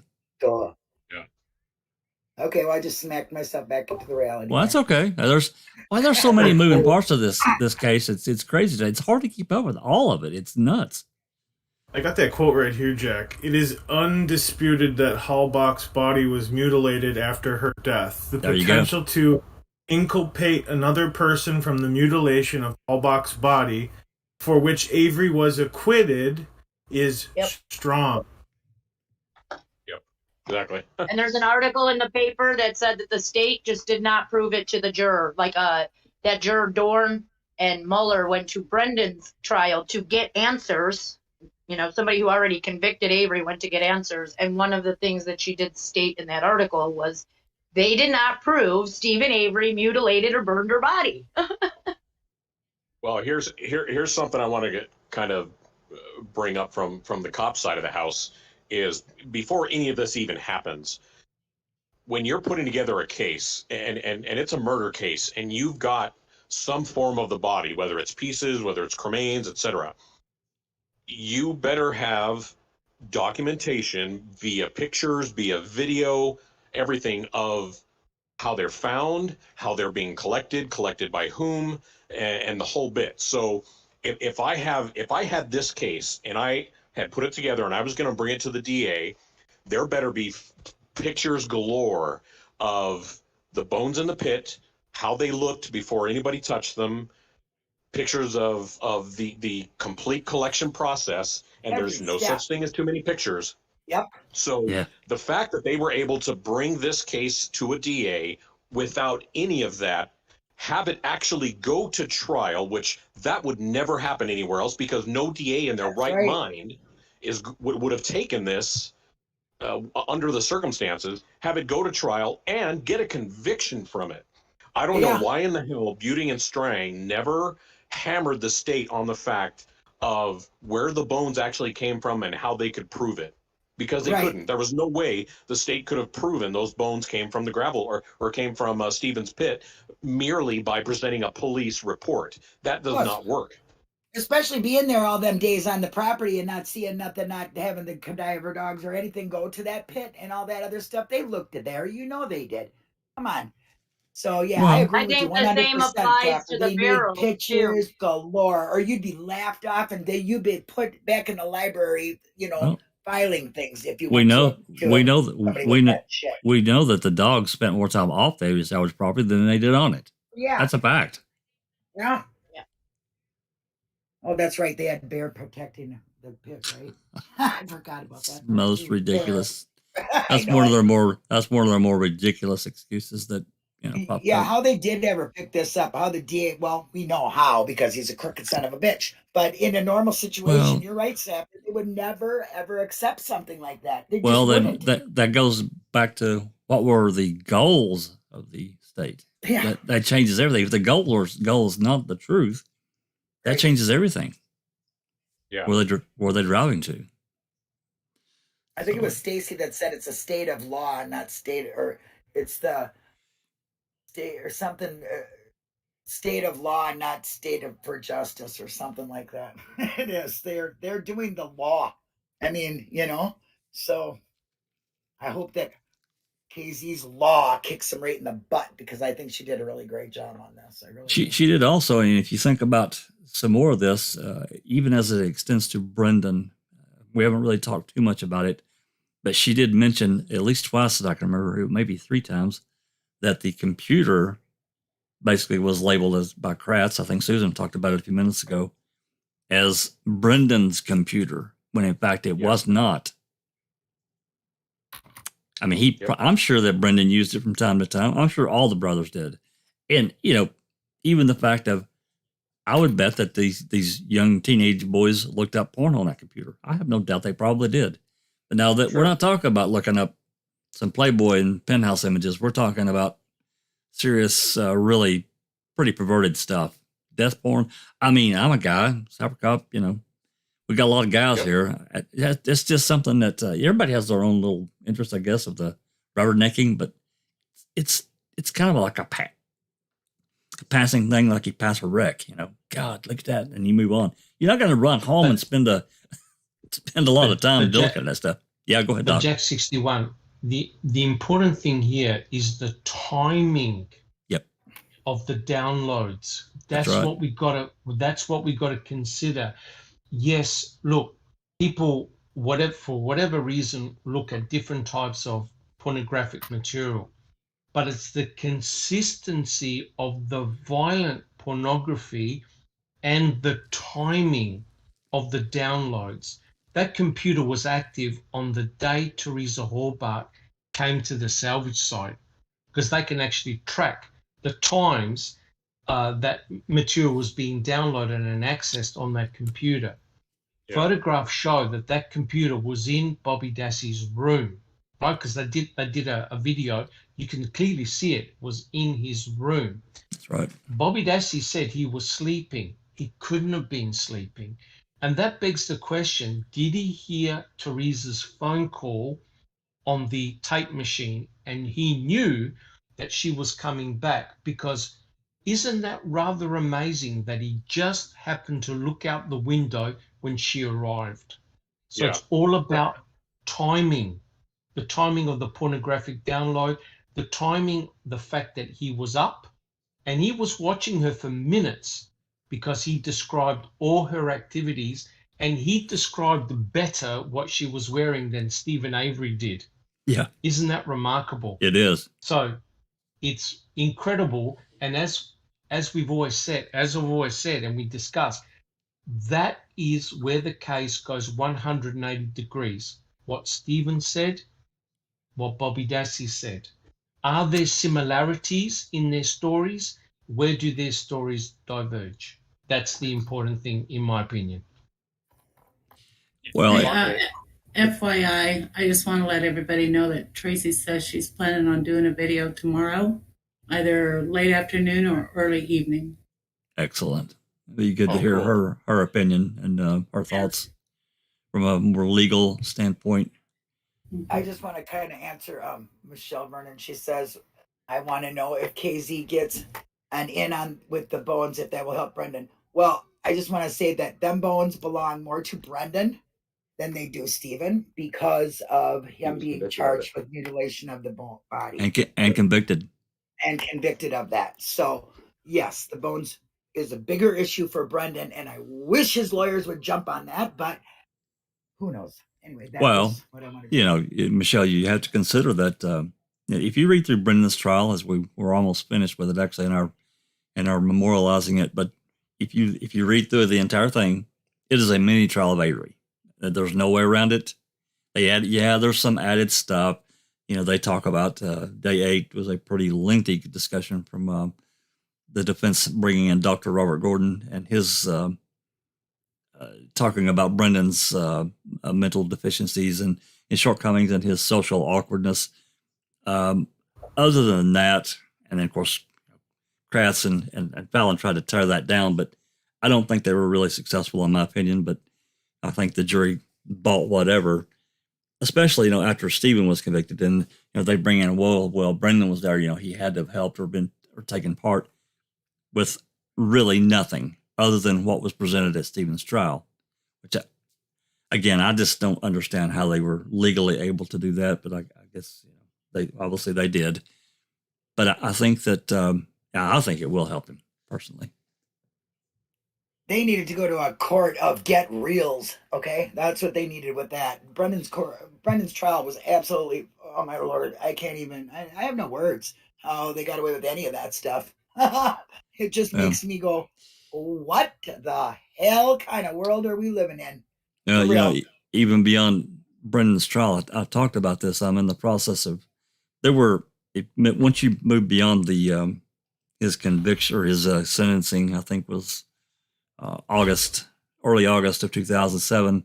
Between that time and then the post-conviction hearings in 2010, there were a number of hearings. I'm in the process of seeing if it's even feasible for us to try to get those hearings, the transcripts, and going through it and just see what was presented to Judge Fox, because there were a number of ex parte meetings. Those were sealed for at least a period of time, and then it appears that he unsealed them, with the exception of there was one hearing. This is really interesting. There was one hearing that they had. Apparently, there's about a page and a half that he decreed that had to be redacted and remain redacted. So I'm not sure what that's all about. But, there were just a number of things surrounding Brendan's case.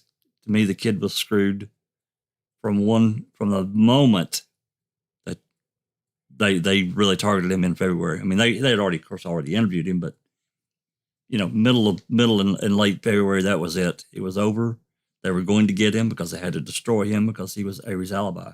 Yeah, I think anything that can be done in that direction could potentially help Brendan. Yeah.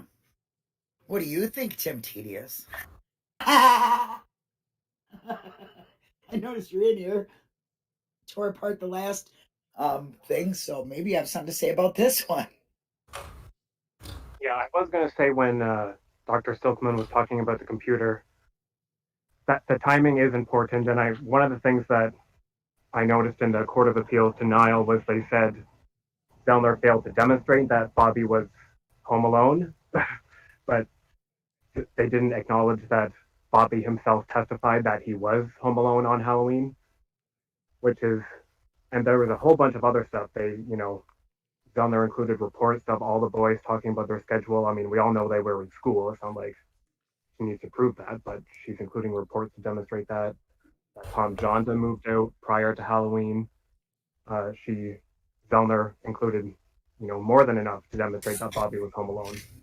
But the court just didn't engage with that argument because they don't want to acknowledge that Bobby is responsible for the searches, which does demonstrate motive and blah blah blah blah blah. It's interesting. I was actually reading through some of the DCI reports yesterday, and there was a DCI report of, if you guys remember, Blaine left and went trick or treating with his friend to take this guy's Bella's little brother out trick or treating, and this boy's mother is the one that picked Blaine up. I can't think of her name. I could find it, but beyond that, after they got back, now Blaine was supposed to be able to get a ride home, but apparently he couldn't. Whatever plans he had in that direction fell through. I guess he was maybe asked. I'm guessing he asked his mom to come and get him. I don't know that because the report doesn't say. But it says that Blaine then went and asked his friend's mom if she would take him home. And she agreed to do that. And she dropped him off. I'm going to say it was, I think she said between 8:30 and 9. I think that's what she said, which is interesting. And thinking about, if all this burning of a body was going on in Avery's pit, don't you think he would have smelled something like really terrible? Yes. You cannot mistake the smell of burning flesh. You can't. There is nothing that smells like it. Yeah. And Tedious, I was actually going to ask you at some point. I don't want to put you on the spot, and you can just tell me to shut up, Jack, if you want. But, you wrote that excellent post. It's been a couple of years ago. It was based on all the information from Zellner about all of the activity on the Dassey computer. You really drove it down and detailed it. At some point, I would really like to present that post and let you talk about it on an open mic. Just throwing it out there because I think it's just excellent. Anyway, so I'd agree because, you know, I notice in the chat a lot of people just keep referring to these searches as mere porn, and I'm going to say this: the types of stuff that was being looked at goes far beyond porn. I mean, far beyond. Oh, it does. For me, it Yeah, isn't far beyond curiosity. Okay, it's disgusting, and I agree. But none of it was on the Not just- 31st. That's the catch. None of it was on the 31st. On the 31st, we have what it was, and it was standard porn. In the beginning, in the morning when Bobby's meant to be still at work coming home, someone was on that computer and looking at teen shit. And then at 9 o'clock, he's the next search. It changes to like camel toe and black. Yeah, but what was it all before that? You know, it doesn't have to be on that day. He's looking at disgusting porn. He was looking at it, period. But the problem is, on the other days, it was on Saturdays and Sundays. All the rest of the stuff, I've also done it. And on the weekends was one of the worst days. Sunday on a Sunday in September was one of the most crudest days. How can you prove it was only Bobby when it was on a weekend? He's the only one that ever stayed home. Everybody else went up to the cabin. I don't think you have to prove that it's Bobby. I think that you're proving that it's not Steven. Oh, absolutely. But I think everyone's got to remember as well. Everyone says, oh, why were they going after, they're looking for porn as a motive? Because you know why? Steven says early in his interview on the 31st that night, he was masturbating. Well, basically, I'm not going to say masturbating. He didn't say masturbating. He was watching porn that night. So I think that they kind of wanted to. He even admitted that he was watching porn. So on the night that she leaves and then she goes missing, he admits that he's in his trailer and he's watching porn. So they were trying to obviously use a sexual link to this. And then obviously you do have the Dassey computer, but most of the violent searches, the stuff that was done was you got to put everyone in the house because it was on a weekend. And most of the violent searches, like your drowning and the women and the mutilation, that came after the crime. This is all in 2000s, I think it was later in the beginning of 2006 where all these really horrible searches were being done. So that's not even. I don't think those were done again, it until doesn't April, really matter right what they were searching. One at a time, guys. One at a time, please. It's the fact that you can put doubt. I think that's the problem. I think that's the point. You have to be able to put doubt, and that does definitely put doubt. But this is what you got to understand. The Court of Appeal is saying on this, but would it have changed anything? Would it? And it wouldn't have, because I'll tell you why it wouldn't have changed anything, because no one really believed Bobby Dassey in the trial anyway. Out of all the jury, they requested to see his statements again. Remember, he was the only one that they were a bit iffy about, and they were denied. So they were already a bit iffy with him. You got to remember, Kathleen is putting it all together as he now planted the blood, he might have planted the bones, and that this would not have changed anything because they weren't. Dean and Jerry weren't claiming that he was being responsible for the planting. They were going after the vial. So they're not connecting it all and putting it all together as just Bobby. If they would have had this, don't you think that Dean and Jerry would have handled it differently? They would have handled it differently if they would have seen this. So it would have turned the whole trial. Because there was no Denny. But you couldn't, because there was no Denny. They couldn't sit there and point to him because no Denny was allowed. But that's what I'm saying. They could have brought up and said, oh, you were watching porn, rah, rah, rah. But would it have changed anything? I really don't think they would. And that's what the courts are saying. Got to look past what we think is horrible and wrong. Would it have changed anything in court? That's what the courts are saying. No, it wouldn't have, because they didn't believe Bobby anyway. They didn't believe Bobby anyway. Because they didn't believe Bobby anyway, that would have been, I think it would have been beneficial, even though some of those things were after the fact. I think it would have been beneficial because they already doubted Bobby. Like you said, they already looked for his trial testimony, and then they didn't read it back because they wanted him to be more specific on what they wanted to hear. We had to back up. We had to back up prior to that too, Jinx. It doesn't change the biological evidence against Stephen. The blood then they would have to go, okay, we might not believe Bobby, but it still doesn't connect Bobby to why there's blood in the RAV, because they were going on the vial. We They still didn't have, have to do that. They just have to show doubt it wasn't Stephen. They don't have to say it was Bobby. we still have to right? back up prior to this, guys. Remember the Denny hearing was in January, and the Kratz had said, hey, there's nothing of evidentiary value on that CD, and there was.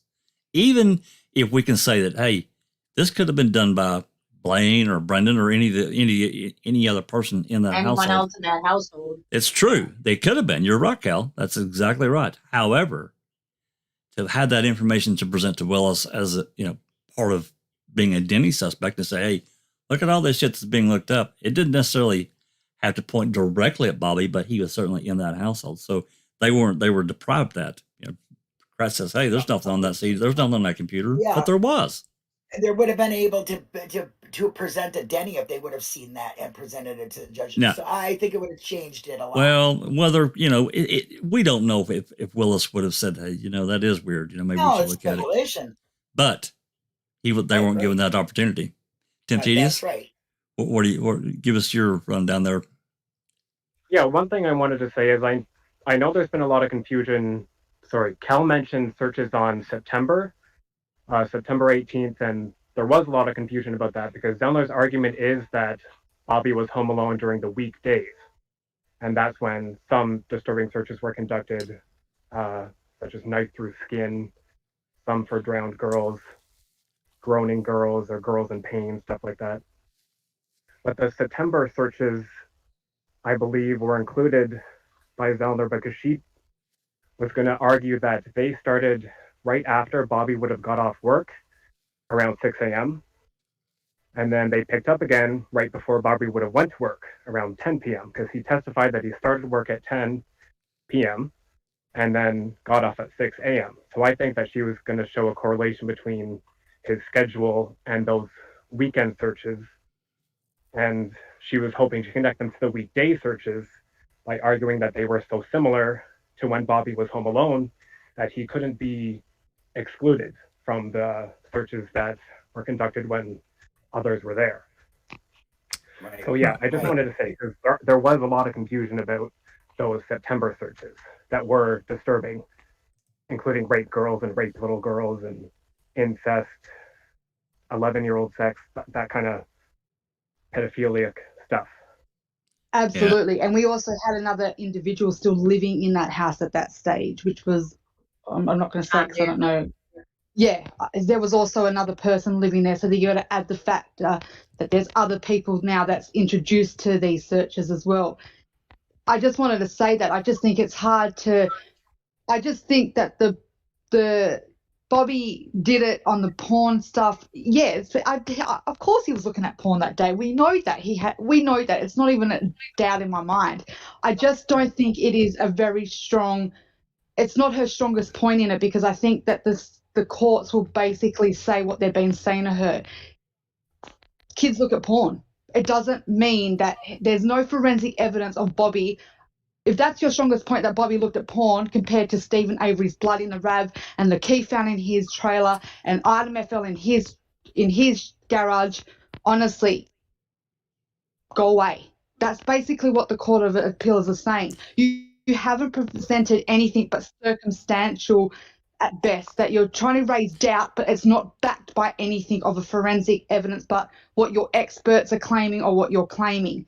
It's leaving you just going, okay, he looked at porn, and yeah, it could be a motive, but it's still not a motive strong enough to shred the DNA evidence from Stephen Avery. That's what the court is saying. The problem there. If I can slip in quick. I thought I read somewhere that just searching for some of these terms actually crosses the line into breaking the law. And I didn't know if anyone could comment on that. Yes, it does. You do not have to actually download material you find. Simply searching for it and viewing it is enough. And it's interesting that they swept that right under the rug, even though Fassbender was like part of the officers that went around to teach people, like the parents, about all of this stuff that happens online. Child stuff. Yeah.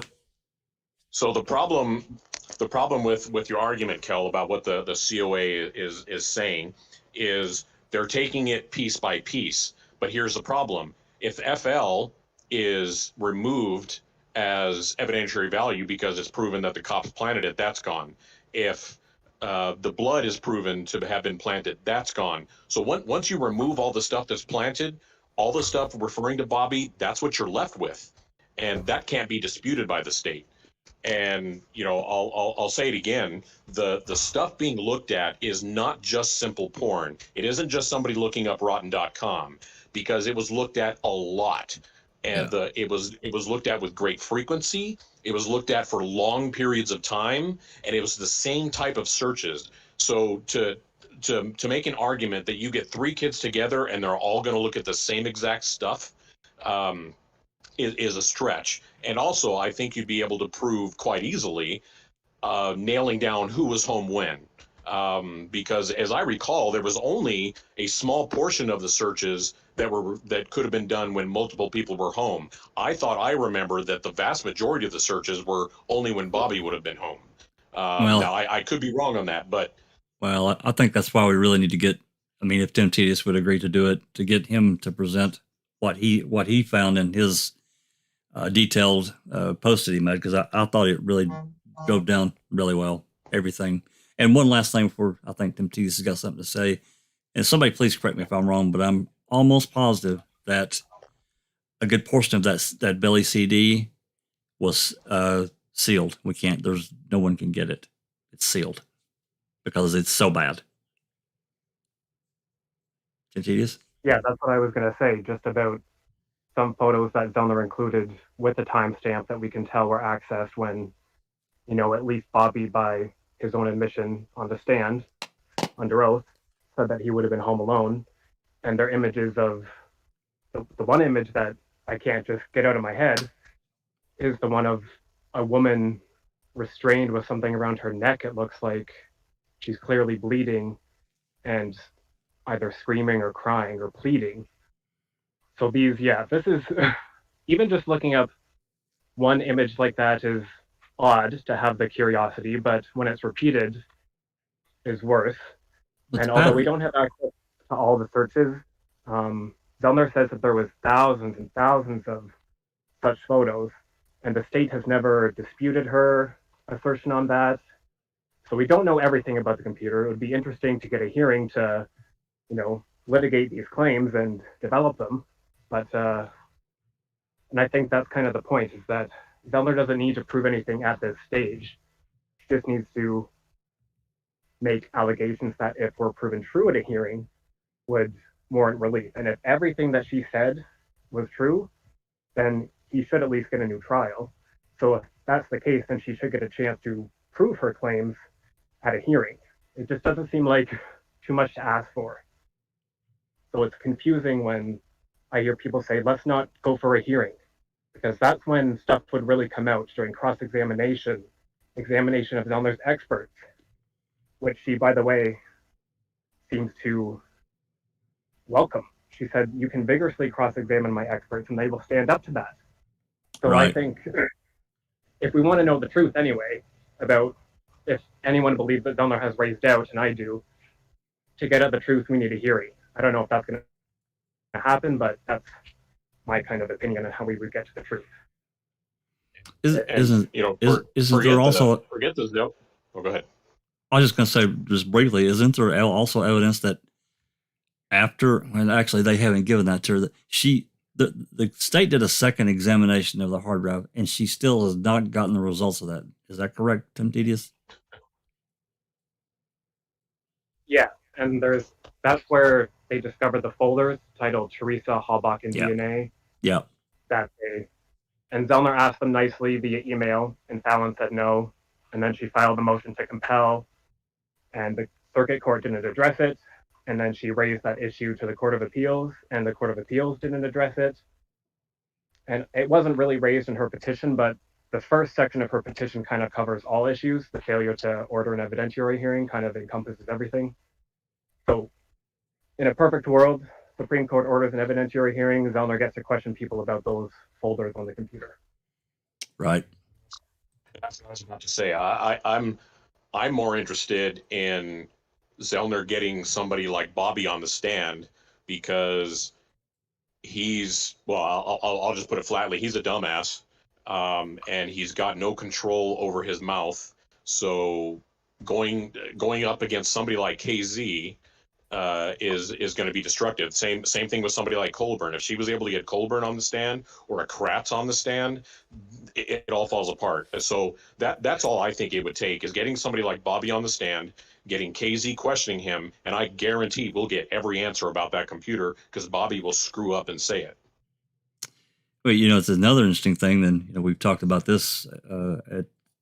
We've just beat the dead horse to death, but the interview that he gave on November 9th at the Aurora Medical Center, we still can't get. But the discussions of, I think Dolores talked about in some of the phone calls, they were really, really rough on him. And some of the things they said, we don't know the details of that, whether one way or the other that it points to, any kind of guilt, but it could point to some kind of pressure being applied to him, saying, hey, you were there too, Bobby. You were there too when she was there.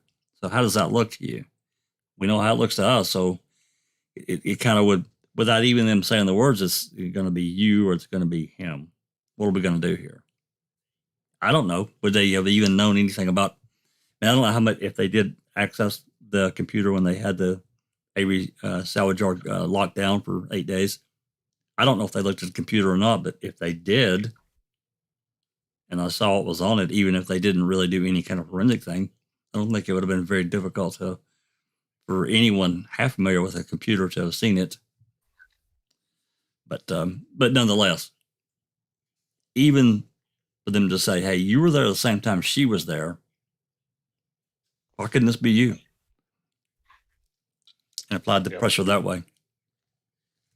I've got up on the screen here. I decided to pull this up about what Zellner presented on May 10, 2006. Bailey completed the final investigative report based on the analysis of computer hardware and crime scene facts, which included 2,632 unique word search results, and 4,099 refined pornographic images, 1,625 of which had been deleted, which is interesting.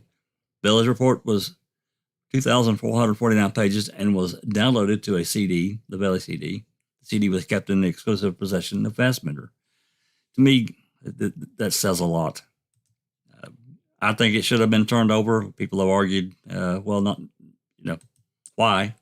Why would it be? To me, because it was a state-created thing that they had advantage of, knowing whether it helped Stephen or not. I still think it was their duty to turn that over so they could see, hey, this witness is part of this household. Even if there was no laws broken, they could have had it for rebuttal. That's that gets for another argument, I guess. Jack, can I just make a point here? Please. This is what I find really bizarre, right? The law enforcement seized the computer and they obviously analyzed it, and they would have found all those disturbing material. Now, here's two questions. One, was the material on that computer used against Brendan Dassey? No. No, it wasn't. No. Was that material on the computer used against Stephen Avery? No. No. So why didn't law enforcement ask further questions about who was accessing this material? Which clearly a lot of it was, could be regular porn, fine. But a lot of it was illegal, right? Yeah, that's right. And why didn't law enforcement ask the hard questions? And I think it's a rhetorical question, because the finger would have been pointed towards their star witness. That's why they didn't ask any questions. Well, I mean, they had Brendan there. If you remember, they had him 2 days after they got the report. So he could have simply asked him, even if they hadn't gone in depth. Hey, who's been looking at all this stuff on the computer, Brendan? And this stuff is you looking at this stuff too? We're accusing you of all these really terrible things. based on your coerced confession, hey, this looks pretty terrible. You want to tell us about that? But not one word did they say, not one. I find it very interesting that they didn't. Yeah, very interesting. Not only that, but Well- the fact that they took this batch of evidence that clearly contained multiple felonies, and I say felonies because it's crime, and they swept it under the rug. Yes. Now, anybody who knows anything about crimes against children, you don't have an option. If you find it, you have to report it.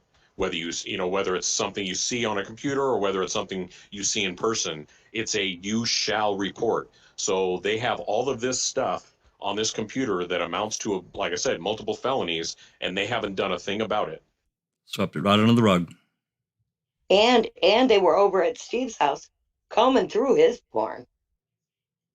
Well, Wiggert even gave that statement. Also, is Oh, go ahead. Wisconsin went through a hub of human trafficking. So a lot of these officials and stuff are probably involved, and they don't want to bring any attention to it. Well, It's rampant. It's rampant. From a case standpoint, it's hard to know exactly. It's hard to know exactly what they were thinking in their mind by just not addressing it at all, knowing. These guys are even typing in the search word or downloading porn from across state lines. And I think that's separate. That's where it runs into a federal problem, right? It could. Well, yeah, it's kind of touchy when it comes to the computer stuff because, you have instances where the crime, the elements of the crime only fit when you've downloaded it, and then there's others where elements of the crime simply when you viewed it.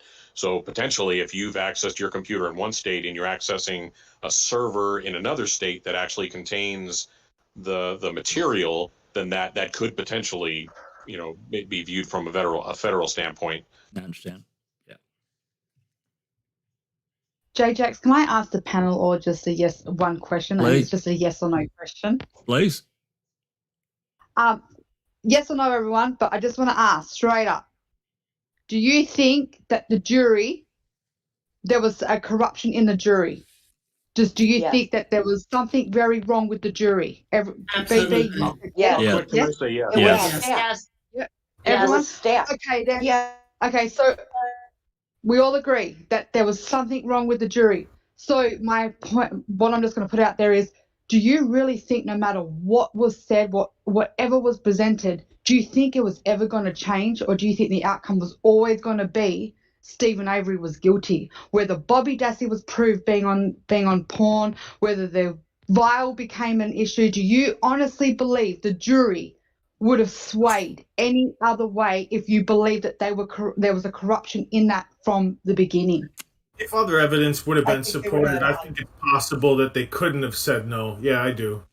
Yeah, that they would have stood stronger, and if it if it was really compelling, yeah. Yeah, if it was really good. For instance, if Buting and Strang had been allowed to go further with the key than they were, if they were able to have a physical presentation of the finding of the key and destroyed that story, then now you've also ruined the credibility of another star witness, that being Colburn. You take that out of the equation, and now you start to have a lot more questions come up. So yeah, if you remove one or two other elements of the case from the conviction side of the house, and I think you're raising questions that can't be overcome. See, I think the jury was honest in the beginning. They wanted to do a good job in their civil duties. And I think just like everyone else in this case that's done shit, like to Brendan, to the Hallbacks, they were manipulated by the people that were put in there to be manipulated by, like Wardman, who was the most hours used as a volunteer that year. That's what he got for his payment to do what he did. And that was to create some kind of friction inside of that jury room to get them to change. Because if you remember, in the beginning, they were honest. They were 7-3-2. But it was until Richard was taken off and the bully was there and they decided to change their minds. And remember, the jury member that is an anonymous person, not Mueller, came out early in January of 2016 and said that they were pressured. And that was one of the reasons that they did not, they did not do the mutilation. They thought it was going to help him in his appeals. So they must have thought he was innocent and wanted to help him in his appeals, but felt like they were stuck between a rock and a hard place with this 1 or 2 or 3 jurors that were very bullying, along with, I believe he said there was something else going on with officers going to this person's house who was a juror and stuff like that. So at that point, I think the jury might have been honest and they might have stuck to their guns if there was more evidence to prove, you know, Bobby's lying, the bones were in the quarry, things like that would have been beneficial, I think, for the jury. And they may have been more, you know, willing to stand up to what they believed, even if, like, and maybe Mueller would have even, you know, said, you know what, no, I'm not leaving for my daughter. I'm not going to let you guys pressure me into leaving. Hopefully she'll be fine. I'm going to do my civic duty. Because he may have even been more hyped to show that this guy was innocent, you know, like, and stood up to that bully too, because I believe he was bullying Richard as well. Yeah, it would have been a hung jury. Kim Hogan's got a question, and somebody else can probably help answer this. Did Bobby, testify under oath that being home alone when some of these sites were accessed? Well, they never brought up the CDs. Yeah, the CD thing was never brought up. I believe he testified to being home alone on the 31st, which did have porn searches on there at a time when he said he was sleeping, which means he was awake. So he did say that he was home alone on the 31st from 6:30 to 2:30, I believe, because she mentions that in her motion. She did, yeah. Just a bit more about Kelly's question.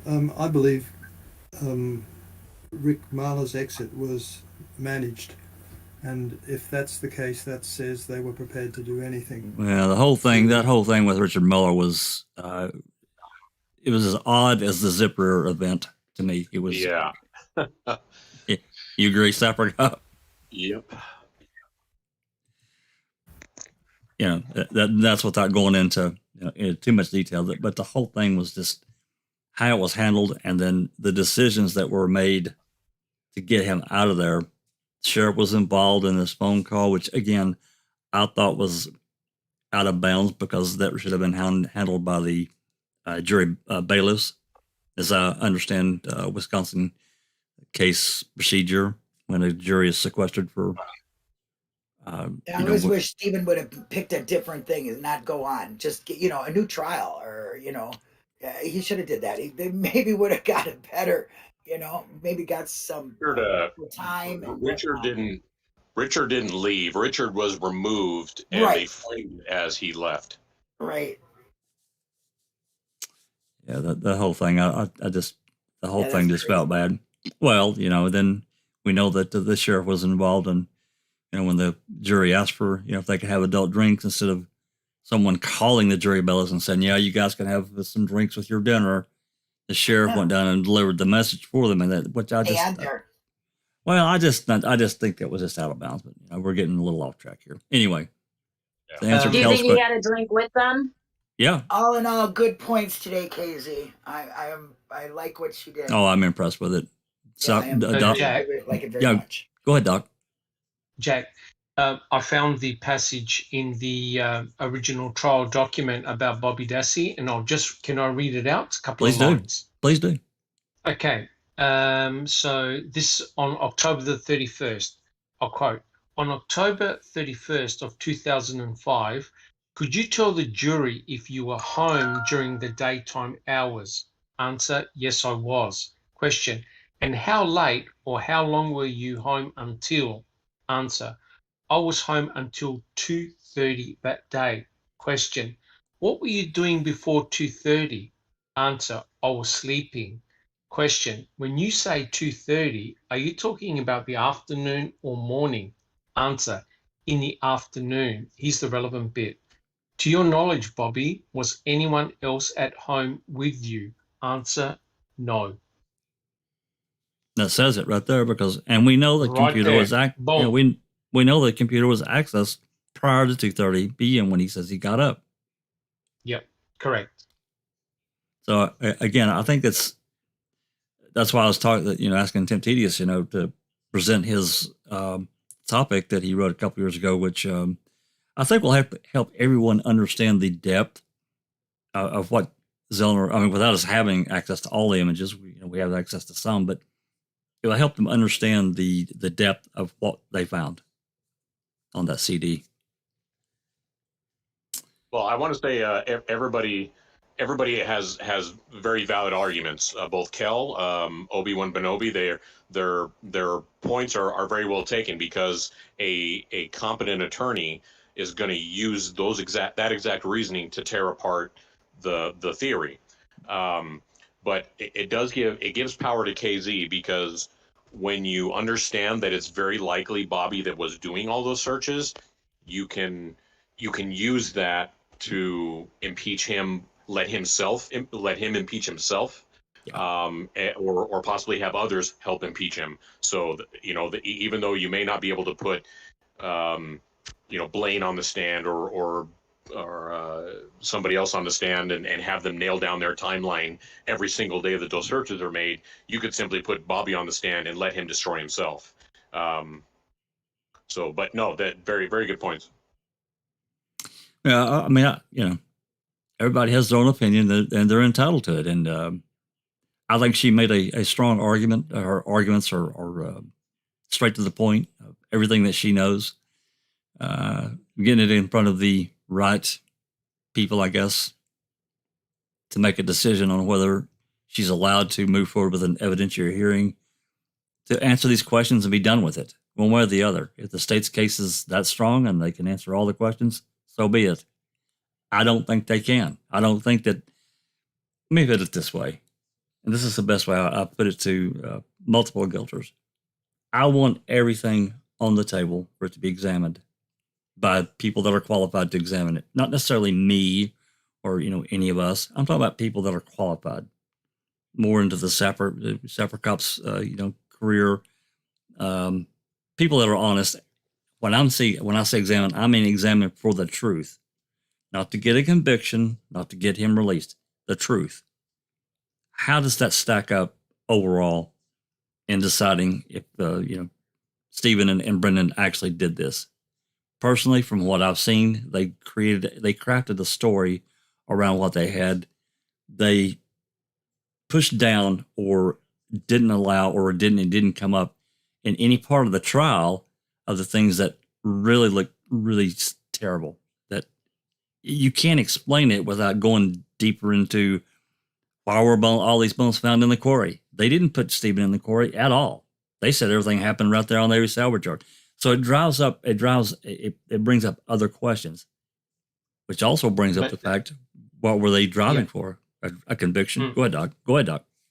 But I was going to say, there are a couple of issues here, and Kelly put a really good argument regarding Bobby Dassey. Yep. I don't believe Bobby Dassey did all the planting. In fact, I don't believe he did any of the planting. I don't know what Bobby Dassey's involvement is or not. Kathleen Zellner is trying to come up with a perfect Denny, right? As a Denny suspect. I believe the problem with this particular case is that multiple hands were involved in setting Stephen up. Multiple hands were involved in setting Stephen up. That's why when you say, oh, come on, Bobby planted this, no.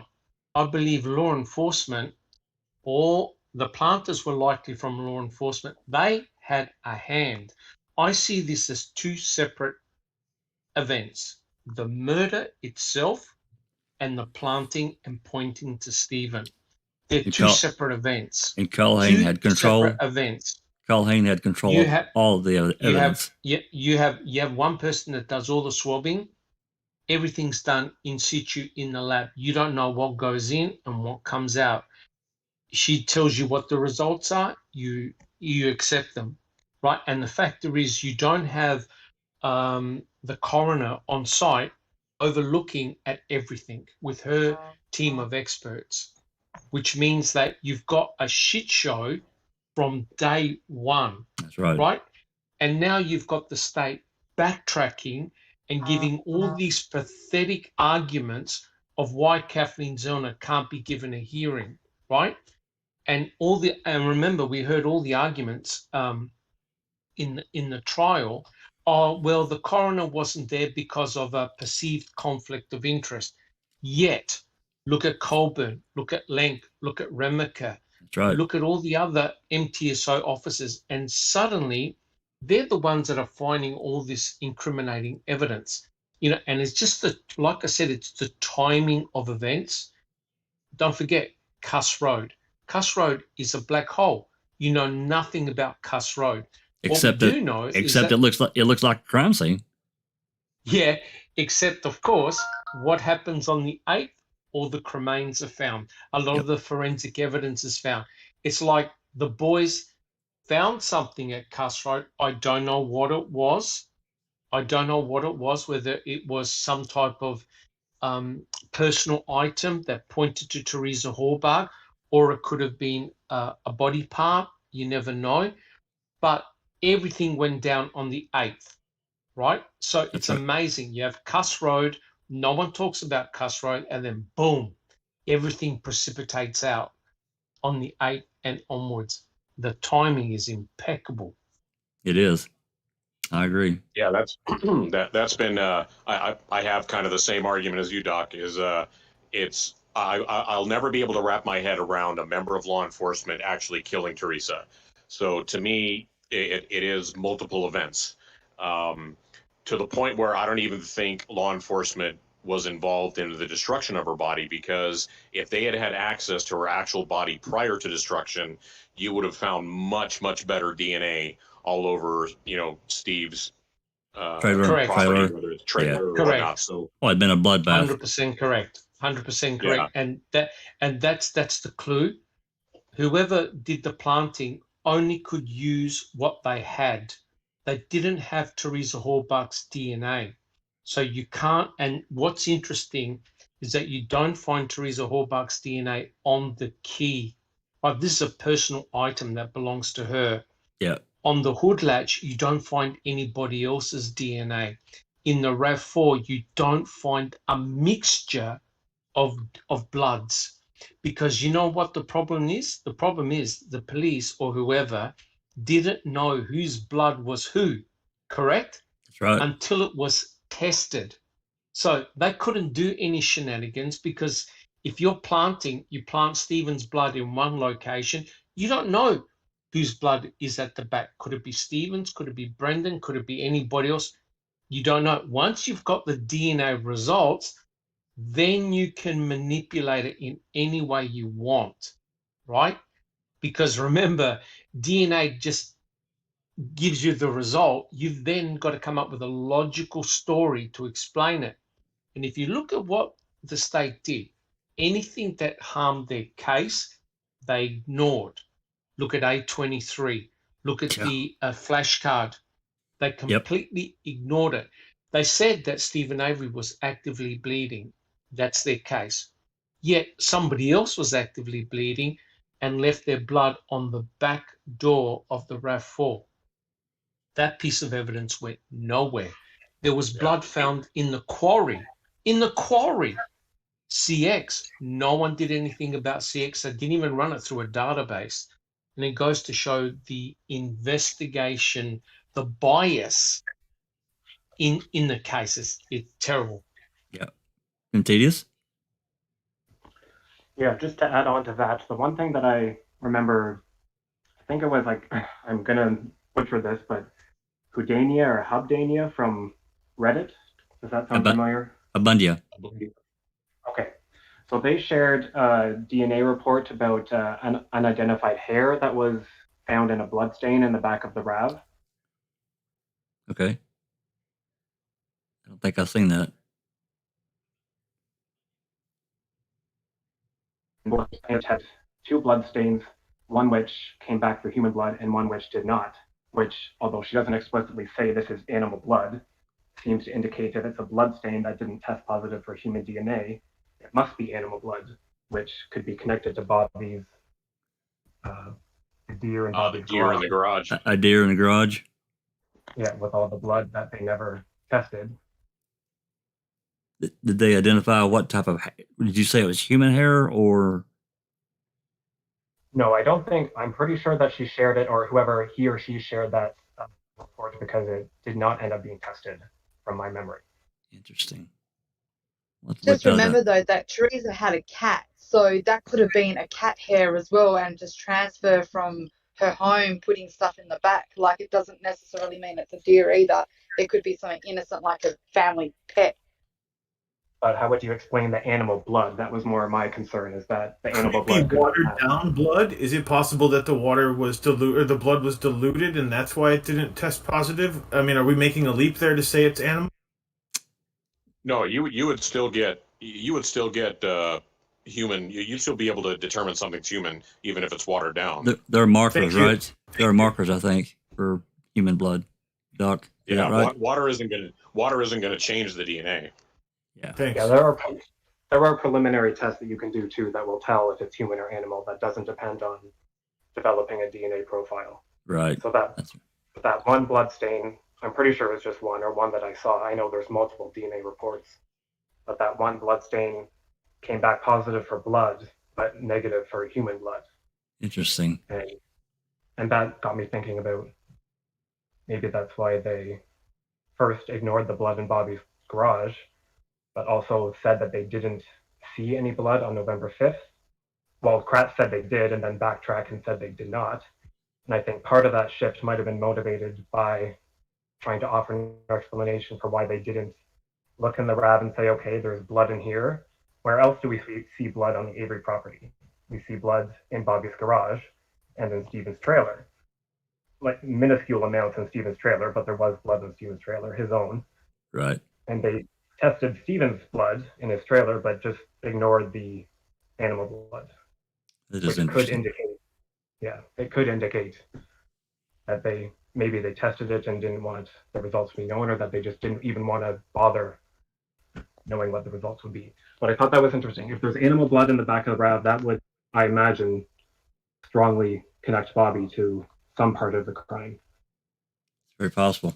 The potential, because Doc pointed out that this mixture of at least a little of some amount. I mean, if Teresa's bleeding profusely, like they say, and he picked her up and threw her in the cargo area, you would think that he would have some blood on him of hers. I mean, she's been. Well, keep this in mind. Their argument has always been that Stephen was actively bleeding. They've already shown the type of exertion it would take for one person to move around a 130-pound body. Yeah. So you have somebody that's strong, but not really in shape, cardiovascular, or from a cardio standpoint. So you're trying to move this body around. You're going to be overexerting yourself. Heart's going to be pumping harder, which means you're going to be bleeding more. Yeah. So I would expect if Avery was actively bleeding from this finger and he's trying to move this 130-pound body into the back of this RAV, his blood is going to be all over the back of that RAV. I would expect to have seen some samples and indication that he was back there. I agree. Isn't there also AA14A, which is the swab that did show DNA on it, but they did not utilize it? It was the little memory card. Like, it was A13A. That RAV4 is so tiny. Oh, A13A. Yep. It's so small that where that thing was laying, had somebody lifted her up and put her under there, and he had blood all over him, wouldn't that DNA come back to Avery too? Whose DNA is on that? They'd never utilized it. It should either be Teresa's or his, one of the two. Or it could be the other killer who sweaty hands wiped against it when they were taking her body out underneath her legs. Like, you'd have to put her in there and slide your hands out, and maybe their hand would have gone over that memory card. That piece of, was that blood evidence? Do you remember, or was that just DNA evidence? Do you know? It was blood. Yeah, there's blood on the little card. Yeah. All right. See, Yeah, so like, Never why no didn't mixture you of utilize blood, that? Stephen and Teresa's anywhere. Okay, that's a big problem for me. I mean, let's talk about that. There's a whole lot of problems with all that to me. They don't test the right things. I mean, what is on the back of that? On that cover, that handprint there, that palm print. Who's does that belong to? With blood. 2 of them. Yeah. I mean, why Well, don't they find out who that shit belongs to? Well, kind of like everything we've sort of been discussing around here is a lot of this case comes down to not just what the law enforcement did or said, it's what they didn't do or say. And matter of fact, there's going to be a lot more evidence on the didn't side of things that is going to give it away or should give it away. But because they screwed everything else up and did zero investigation, we can't even take those things they didn't do and apply them without putting they themselves on the stand. Which you actually have to look at this completely away from every narrative and movement they did to see anything truthful. Well, it comes back to what was their driving goal? What was their end outcome? What did they? Prison. Thank you. It wasn't the truth. Yep. It was to lock Stephen up. Get rid of the civil suit. Yep. Which, personally, I've said it before a million times. I'm going to say it one more time. I think even beyond what this Teresa Halbach thing falling directly into their lap, I think something was going to happen to stop those civil suits. Yeah, well, not only the money part. Don't you think it was the humiliation part for them? Sure. I mean, sure. Yeah. I mean, because they're looked at, they're these, pillars in the community. All of a sudden, they're just screwing everybody around, and they're looking terrible. They're under the gun. That, Sure. It was their career. And their Truth pensions. Yeah. Truth is they were already called out in 1980 with the Mary Glander case on 60 Minutes. And they already had issues of looking bad in the community from those cases before Avery's. Then Avery's case comes out. That looks really bad on them. Stephen Avery is not the first one that they screwed over. No. Corruption. T1 got a comment here. T1 says Stephen Avery is still innocent. Even after all that we have learned over the years, not one piece of new evidence has ever pointed to his or Brendan's guilt. That is where the rubber meets the road for me. Good job, T1. I agree. Agree. I have to agree. Everything's been discovered up to this point that's new has pointed away. Yep. Yep. I agree. Yeah, but even sorry, Safa. No, I was going to say, even when you look at the RAV4 itself, that's probably one of the most important pieces of crime scene evidence. It doesn't make any sense, right? Because if the state is saying that he's an actively bleeder and that he drove the RAV4 to the pit, there's no blood anywhere else. And you know that in order to start the car, you've got to hold the key in your right hand and put it in the ignition.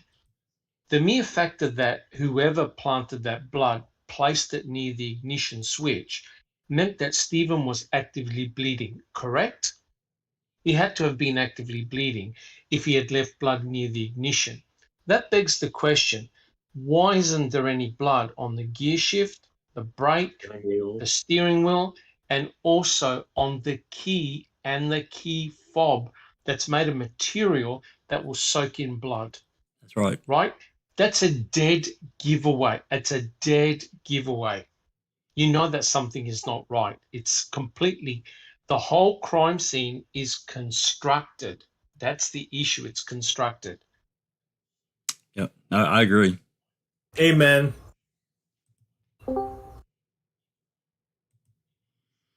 So what was I going to say? Other issues that we want to discuss before we've been at this here a couple hours now. I think we've covered a lot of things that it really dropped to the point of her thing to the Supreme Court, which again I love it. I mean, it may go nowhere. They may just say, "Hey, we're not going to hear it," and she may end up like others are saying that she's going to have to end up filing a new motion. So be it. She's got it on record, and to me that's part of the process. I think she She either had to file something with the Court of Appeals and say, hey, you made these really terrible errors. I know you're not going to do anything, but here it is anyway. It's on the record. Right? And they did make some manifest errors. Yeah, but in a way, Jack 61, it's going to take a Judge Duffin, yes, a Judge Duffin type of person from the inside to sort of say, hey, wait a minute, this is not right. Someone has to finally get it, because you can see that what the Court of Appeals have done is set up. You know how you were saying about putting the cards on the table? That's right. Well, the Court of Appeals have removed the table. So they did. Kathleen Zellner can't even put the cards anywhere. They've removed the table. So it will take someone from the inside to finally say, enough's enough. Let's test the veracity of the evidence. Stephen Avery is in prison. Brendan Dassey is in prison. They're not walking the street free. What have we got to lose? Right?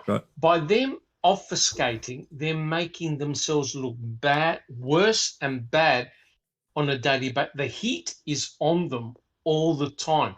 Why not just yield and say, okay, let's test the evidence. Let's see where it goes. They don't want to do that. Absolutely because not. they know what the outcome's going to be, guys. It's that bad. I think so too. I absolutely think so. So a while back in the chat, some long time back, Anthony had asked or posed a question to me about how to get around the corruption in the court system, and the sad answer to that is, well, you really can't, because a lot of them are appointed, and the other ones that are elected, we on Foul Play were talking about this much earlier this afternoon, is most people, when they're voting, they don't really bother to look into candidates. They simply vote their party line. So that's kind of what it comes down to. You can't really beat the corruption unless you vote the people out that put the corruption in there. And that's right. That's right. It doesn't matter which side of the fence they're on. The political arena. It colors everything, and I hate it. I absolutely hate it. It's the most corrupt thing we got going on, that political shit. I mean, it's not more of what you stand for anymore. It's who you know and what they want to hear. That's Brandy says, hello, Brandy, welcome. First, they need a moral fiber between the bunch of them dirty bastards. Yeah, I agree. It's terrible because, again, the driver, what is supposed to be the driver? And, of course, that's the truth. That's justice for Teresa and her family and friends that miss her. Just system. Yeah. And that's been my goal from the beginning, the lack of due process for these two guys. I don't know either one of them, but understanding that somebody's taking their liberty away because, and it doesn't matter the reason if it's not about the truth. Everything else falls away. I want everything on the table. The worst thing is they destroyed his life for nothing more than just they didn't like him. That's it. That's right. That's exactly right. Even if, we understand that Stephen is oftentimes he's an ass. He's made some terrible comments and decisions in his life. We get that and we understand it. So have a lot of other people that are on the other side of the aisle that are in authority. They've done it too with approval, by their superiors. The Kratz press conference is prime example. That press conference should have never happened. That's why prosecutors don't do it, because they're not allowed to do it. He did it with a standing ovation from his his superiors. So, Tony, for that matter. Not just the folks in the county. Please do. Neverly. Yeah, what you said, that you want just the cards on the table and you're looking for the truth, and the truth, no matter what it is, let the chips fall where they may. We are not looking just for Stephen and Brendan. We have researched other cases because we realize that it's so scary, actually, that could happen to any of us. And many of us here, at least on Discord, we came because we had some kind of a tingly experience with the law enforcement or injustice or whatnot. And we have children and whatever. And that's why kind of our tribe, our vibe attracted us to this tribe. And to me, it's really, really scary that you could be anytime. You could be just the wrong person at the wrong time for somebody who has a mission, has a problem that needs to be solved, and you could be the fall guy. Agreed. Well said. That's exactly right. Never, like Lady Neverly. Thank you. Tim Tedious? Yeah, one thing I thought was interesting following the case was talking about a little bit of a political aspect. There's almost an example of bipartisan corruption in this case. I know for Brendan, there is a pretty clear divide between Republican judges denying him and Democratic granting him, but with Stephen Avery, neither Democratic nor Republican judges, like no one wanted to look at Zellner's case at all.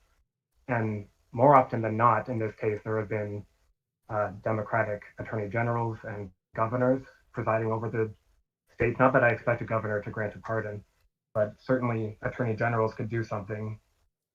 I know Attorney General Call, it's not so much about his political party, it's about the fact that his mother was also the attorney general at the time of 2005 when all this shit was going down.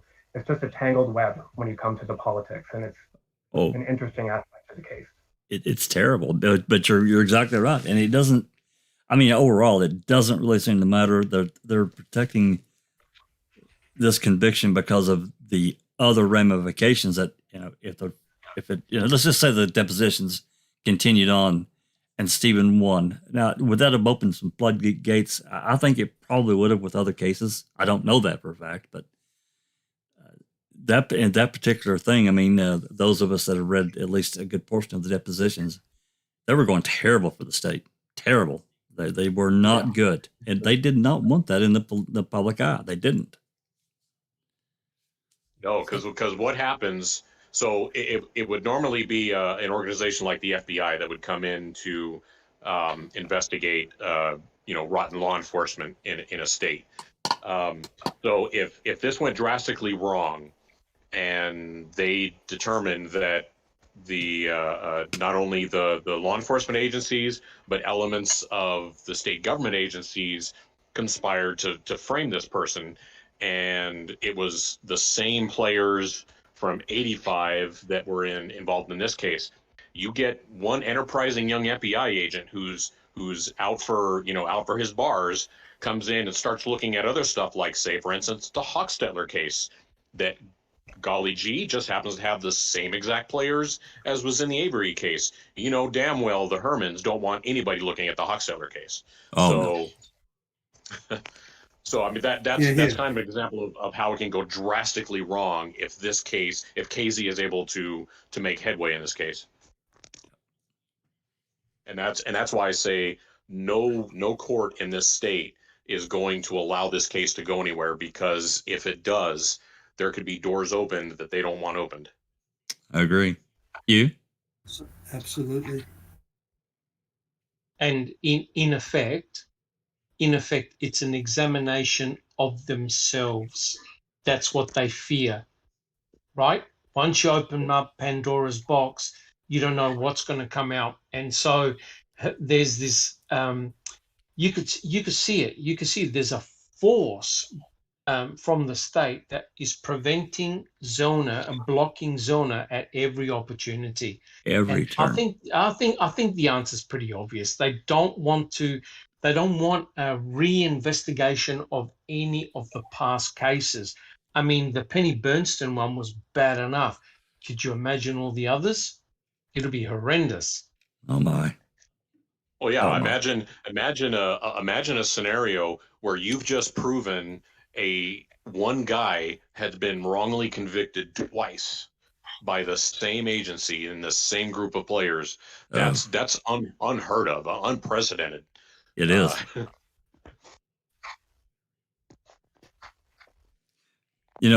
Thinking about the overall and a lot of things that of current time, And I'm always directed back of what we've been doing recently, and that's submitting a lot of FOIAs. And I'm not the only one.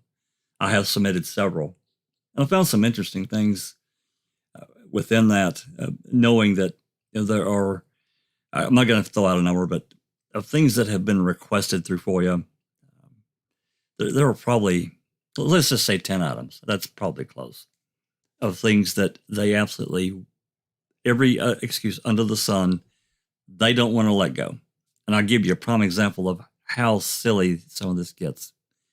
I recently requested, and as many know here in Discord, I recently requested, this was back, I think it was July 7th.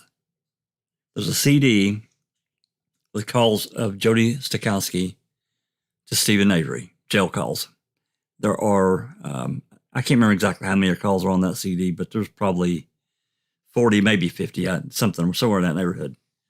Out of that CD, there are approximately 35 calls we don't have. No one has them, as far as I know. They're at least they're not anywhere that we can listen to them. They may have them and we can't listen to them, but nonetheless, we don't have them. We've never heard them. And they range from October 28th to around December 5th or 10th, somewhere around in that neighborhood, of 2005. So I requested, because I found in one of the DCI reports that Uyghur made a copy of that CD and gave it to Fassbender, because it's detailed within that DCI report. So I requested copies of those specific calls that we do not have. And so I get a reply, 10 days waiting. So that was, early July. So I expected there would be a delay. And then I sent another reminder about a week later, hey, where's my request? What's going on? And I get a reply, it's being processed. And then I get an answer, I think it was last week or maybe the week before. I guess it was the week before. And it basically detailed and said, well, these calls were, we cannot listen to these calls because we need a Windows 98 computer and we can't hear them. We can't play them. So therefore, blah, blah, blah. You'll need to contact, you should contact Manitowoc where the calls originated and request a copy from them. They didn't deny our request. They just said they don't have a no Windows computer, which I know is a bogus reply anyway. These are the kind of things that, I know this is just one small aspect and I get that. But this is just some of the things that go on in this case that we just can't seem to get around. And they have all the power. They know that we can't afford to hire a lawyer, because that's really what I think it's going to take to get some of these things turned over, even if that's successful. So I just wanted to share that. There are others too. That's just one example. There are many more. Okay, who's singing happy birthday to Foul Play? Yep. Get Stacy Seabrook to do it. Hey, there you go. There you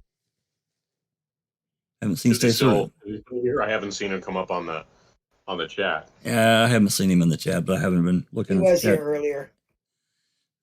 Was he? Well, if he's Yeah. still listening, Yeah. say hello, Stacey. He was much Oh, earlier. I don't know how long. Demanding, maybe if he can compose a little song about foul play. That No would be nice. pressure. That would be nice. Well, we've a lot of us have, done so much and, try to put forth this information for, others to research.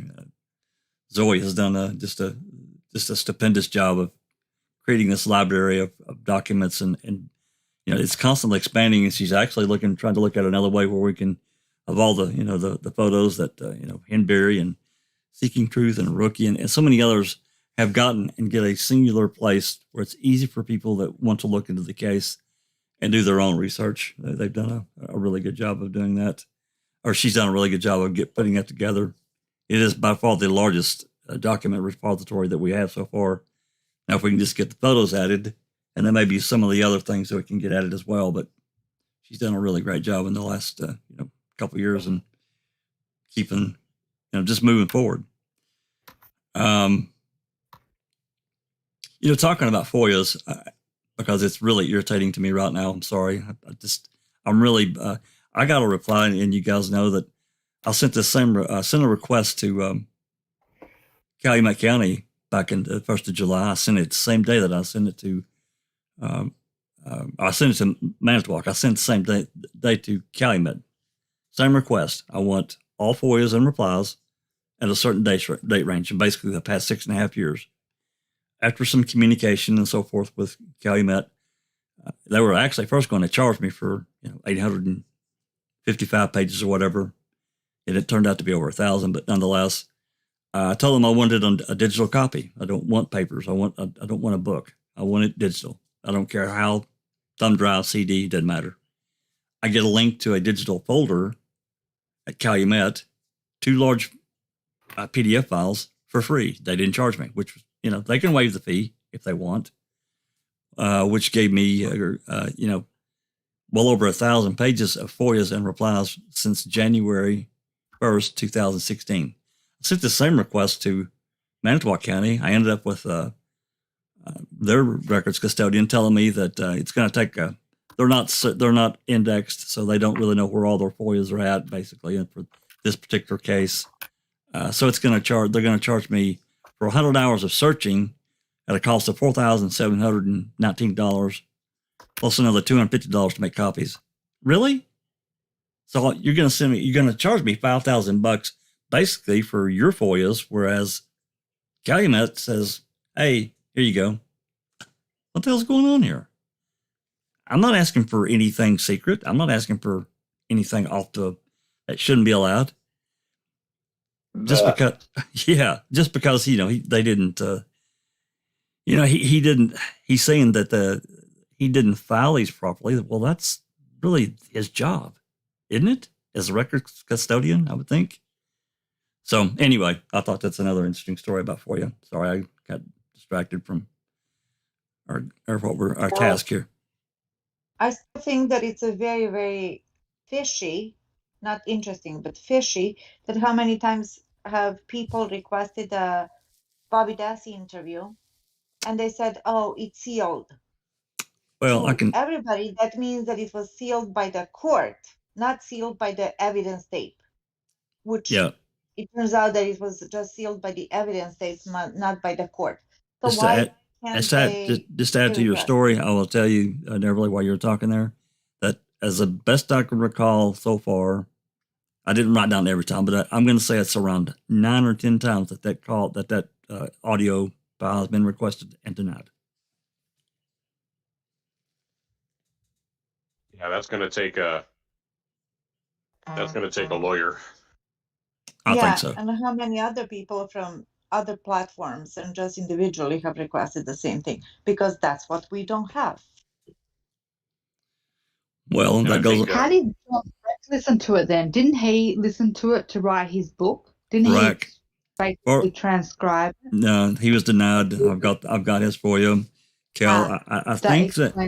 Well, I think that what happened, and I'm speculating here. I think that possibly Zellner let him listen to some of it, but that's all. Or maybe send him an excerpt. If I could pipe in on the FOIA request stuff, I'm just starting to learn about it, and I found that there are some organizations that are nonprofit that we might be able to get some resources from. I don't know if that's direction on how to do it, but I'm just the tip of the iceberg right now looking into that. So when I get more information, I will definitely share it with all of you. Yeah, thank you, Jeff. There's actually a guy that I've talked to that is part of one of those organizations that it was really concerning, trial transcripts and motions, and that's a separate thing that FOIA's. That's not a FOIA. A trial transcript is, you can buy that if you've got the money, but a FOIA is a completely different thing. But nonetheless, I have talked to at least one person in one of those organizations, which he seemed very helpful. So anyway, oh, thank you. I see your link there. Yep. I can't remember Jinx may remember the name of that fellow. Do you remember Jinx? What his name is that I talked to? Which fella? That wasn't his name. Oh, jeez. I don't know. I have it in your thing. The guy with the FOIAs, you mean that guy? Yeah, I can't remember his name. TTM knows it. Wasn't her who was talking about that guy? He's in some group. Yeah, I've got his name probably on Twitter. I can't recall it right now, but when I find it, Jeff, I'll share it with you. I can't remember his name, but I did talk with him through a DM on Twitter about FOIAs and then trial transcripts and motions and that kind of thing, and he did help me out with And the as far as pricing, isn't it? The pricing for them. yeah, I mean pricing for for a trial transcript in Wisconsin is $1.25 per page if it's been transcribed. Larry something. No, that's Larry Lavina you're thinking of. No, this guy's name was, I almost say George, but that That's not George either. I can't remember his name. Tom Kasmick or Kasmick Mick. Yeah, that guy, Kasmick. Is that what you said? That's him. That's him. That's his name. Yep. Thank you, TTM. TTM fangirl. Thank you, Jennifer, too, for trying. Yeah, thank you, TTM. Appreciate that. Yeah, he's the one that I actually chatted with quite a bit. So, and he was very helpful. The problem being though that their fallback is their fallback is that these calls and these various things, these audio recordings are sealed in the original evidence tape, and he won't break the seal. And this goes back to early. I say early. It was late January, early February of 2016, after MAM came out, that some of these things began to get FOIA requested by someone. Many of the items were sealed, which you think that everything that's in the evidence room is sealed anyway. And we know that they've opened up some things, photographed them and done so forth. But these particular pieces of evidence, for whatever reason, it came as a problem because I don't know why. It got referred to by a third-party lawyer to the DOJ, and they basically have come up and said, well, sealed with evidence tape, integrity of the evidence. Even one of the earlier replies that this case is still under investigation. But the truth is, this lawyer that Calumet was using is a third-party lawyer. He didn't work for Calumet specifically. I mean, he didn't work for the county. They were paying him, but he even said that, hey, we consider the case closed. Don't see why we can't turn this stuff over. Open it up, make a copy, be done with it. But they had an issue with it, which I don't understand. I've said it before. Willis's third order unsealed everything. Anything that was previously sealed by them being in the process of doing the trial. Things get sealed until after the trial is complete because they don't want some things out in the public domain. I understand that.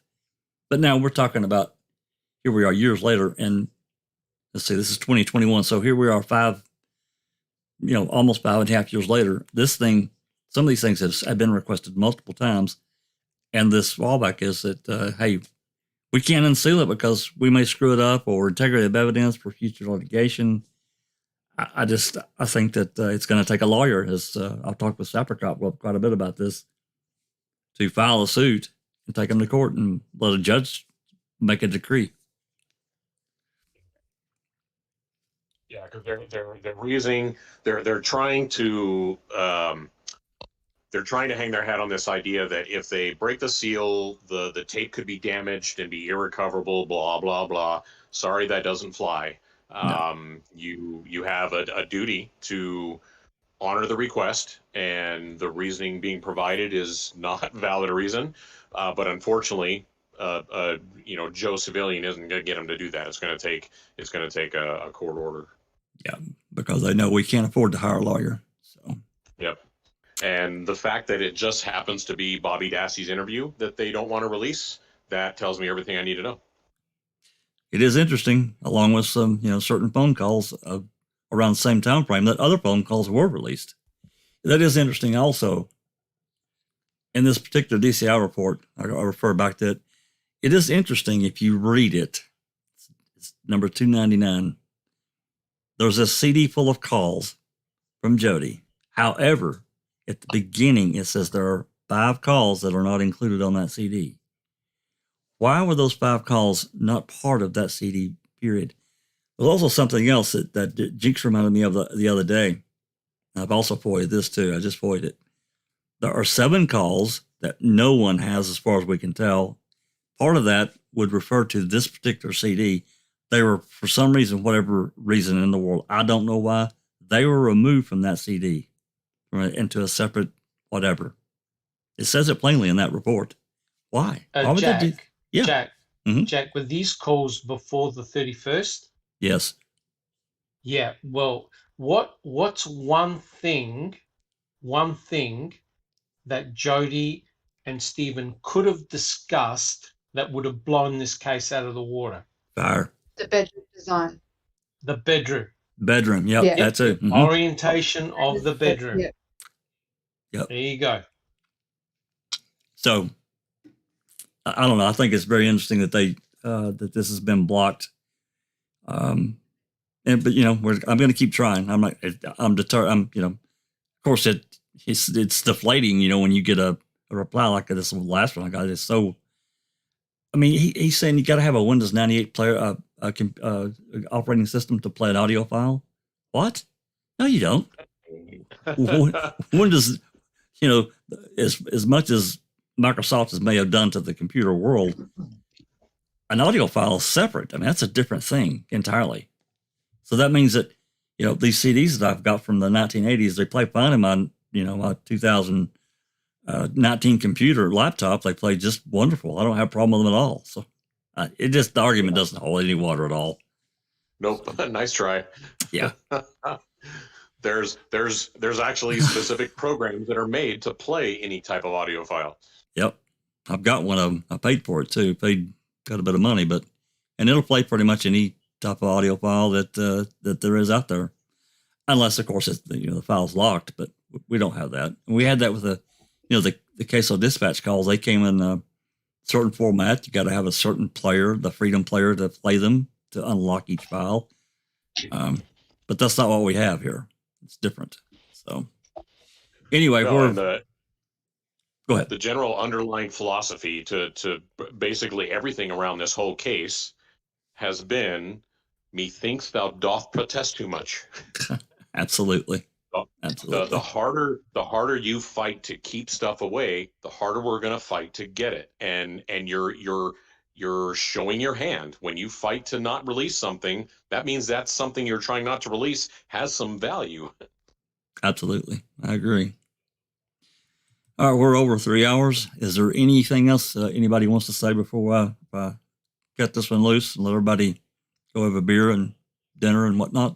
Anything? Are we good? Questions from from our people out on the live chat? I've been trying to kind of look here, but looks like some conversation. Any questions anybody can think of? Comments? That guy's name was Tom Kamenek. Kamenek. You're late to the party, James. We already got that. There you go. And the other guy was Bill Luders. Did you ever talk to him? I think I may have talked to him too. I think I may have talked to him by DM as well, or maybe I He called was from the Wisconsin Freedom of Information Council or something. I called one of them and I DM'd with the other. Right. Okay. Yeah. So, but Yeah, thank you, Jack, Jeff. I just wanted to read one excerpt from today's filing. Please. For us to leave on, for me to head out on. Testing these bone fragments from the DNA profile of Halbach, the DNA profile of the real killer could have provided exculpatory evidence for Mr. Avery. The state's destruction of the evidence has deprived Mr. Avery of the opportunity to do so. Perfect. I think it's an important point. It is. Very. Yep. I think that, we don't know what the whole general idea, in 2011, we've asked the question of who initiated contact. In the Court of Appeals, they interjected themselves and said that the Halbachs had requested these bones, and without any kind of documentation or anything, how would they know that? We don't know that at all. We know what they said, but I don't necessarily believe that because I haven't seen anything. That's no different than this Thomas Lewinsky coming forward and saying he saw Bobby and an old gray bearded person. Okay, that's great, but it's right now to me it's just hearsay. Can't prove anything. But I still think it's really important to know who initiated contact. During the midst of Hagopian was his Avery's trial lawyer or appeals lawyer at the time, and they decided to give away this biological evidence. So, yeah, who initiated contact and where did the bones finally end up?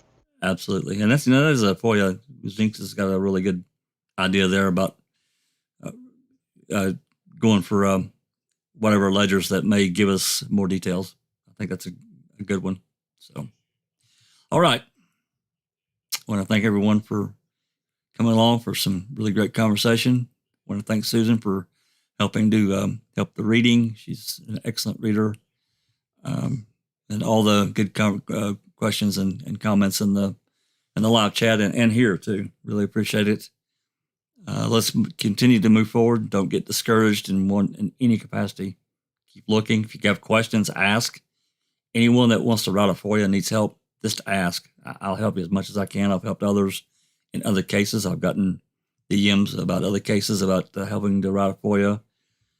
It does matter per state.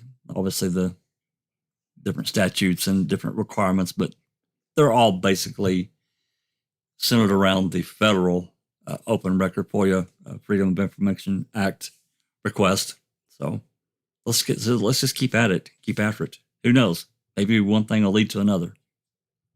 I'd like to welcome anyone new that's in our live chat.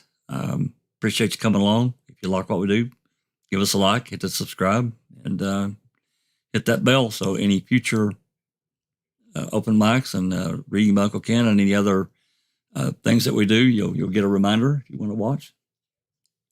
And that's it.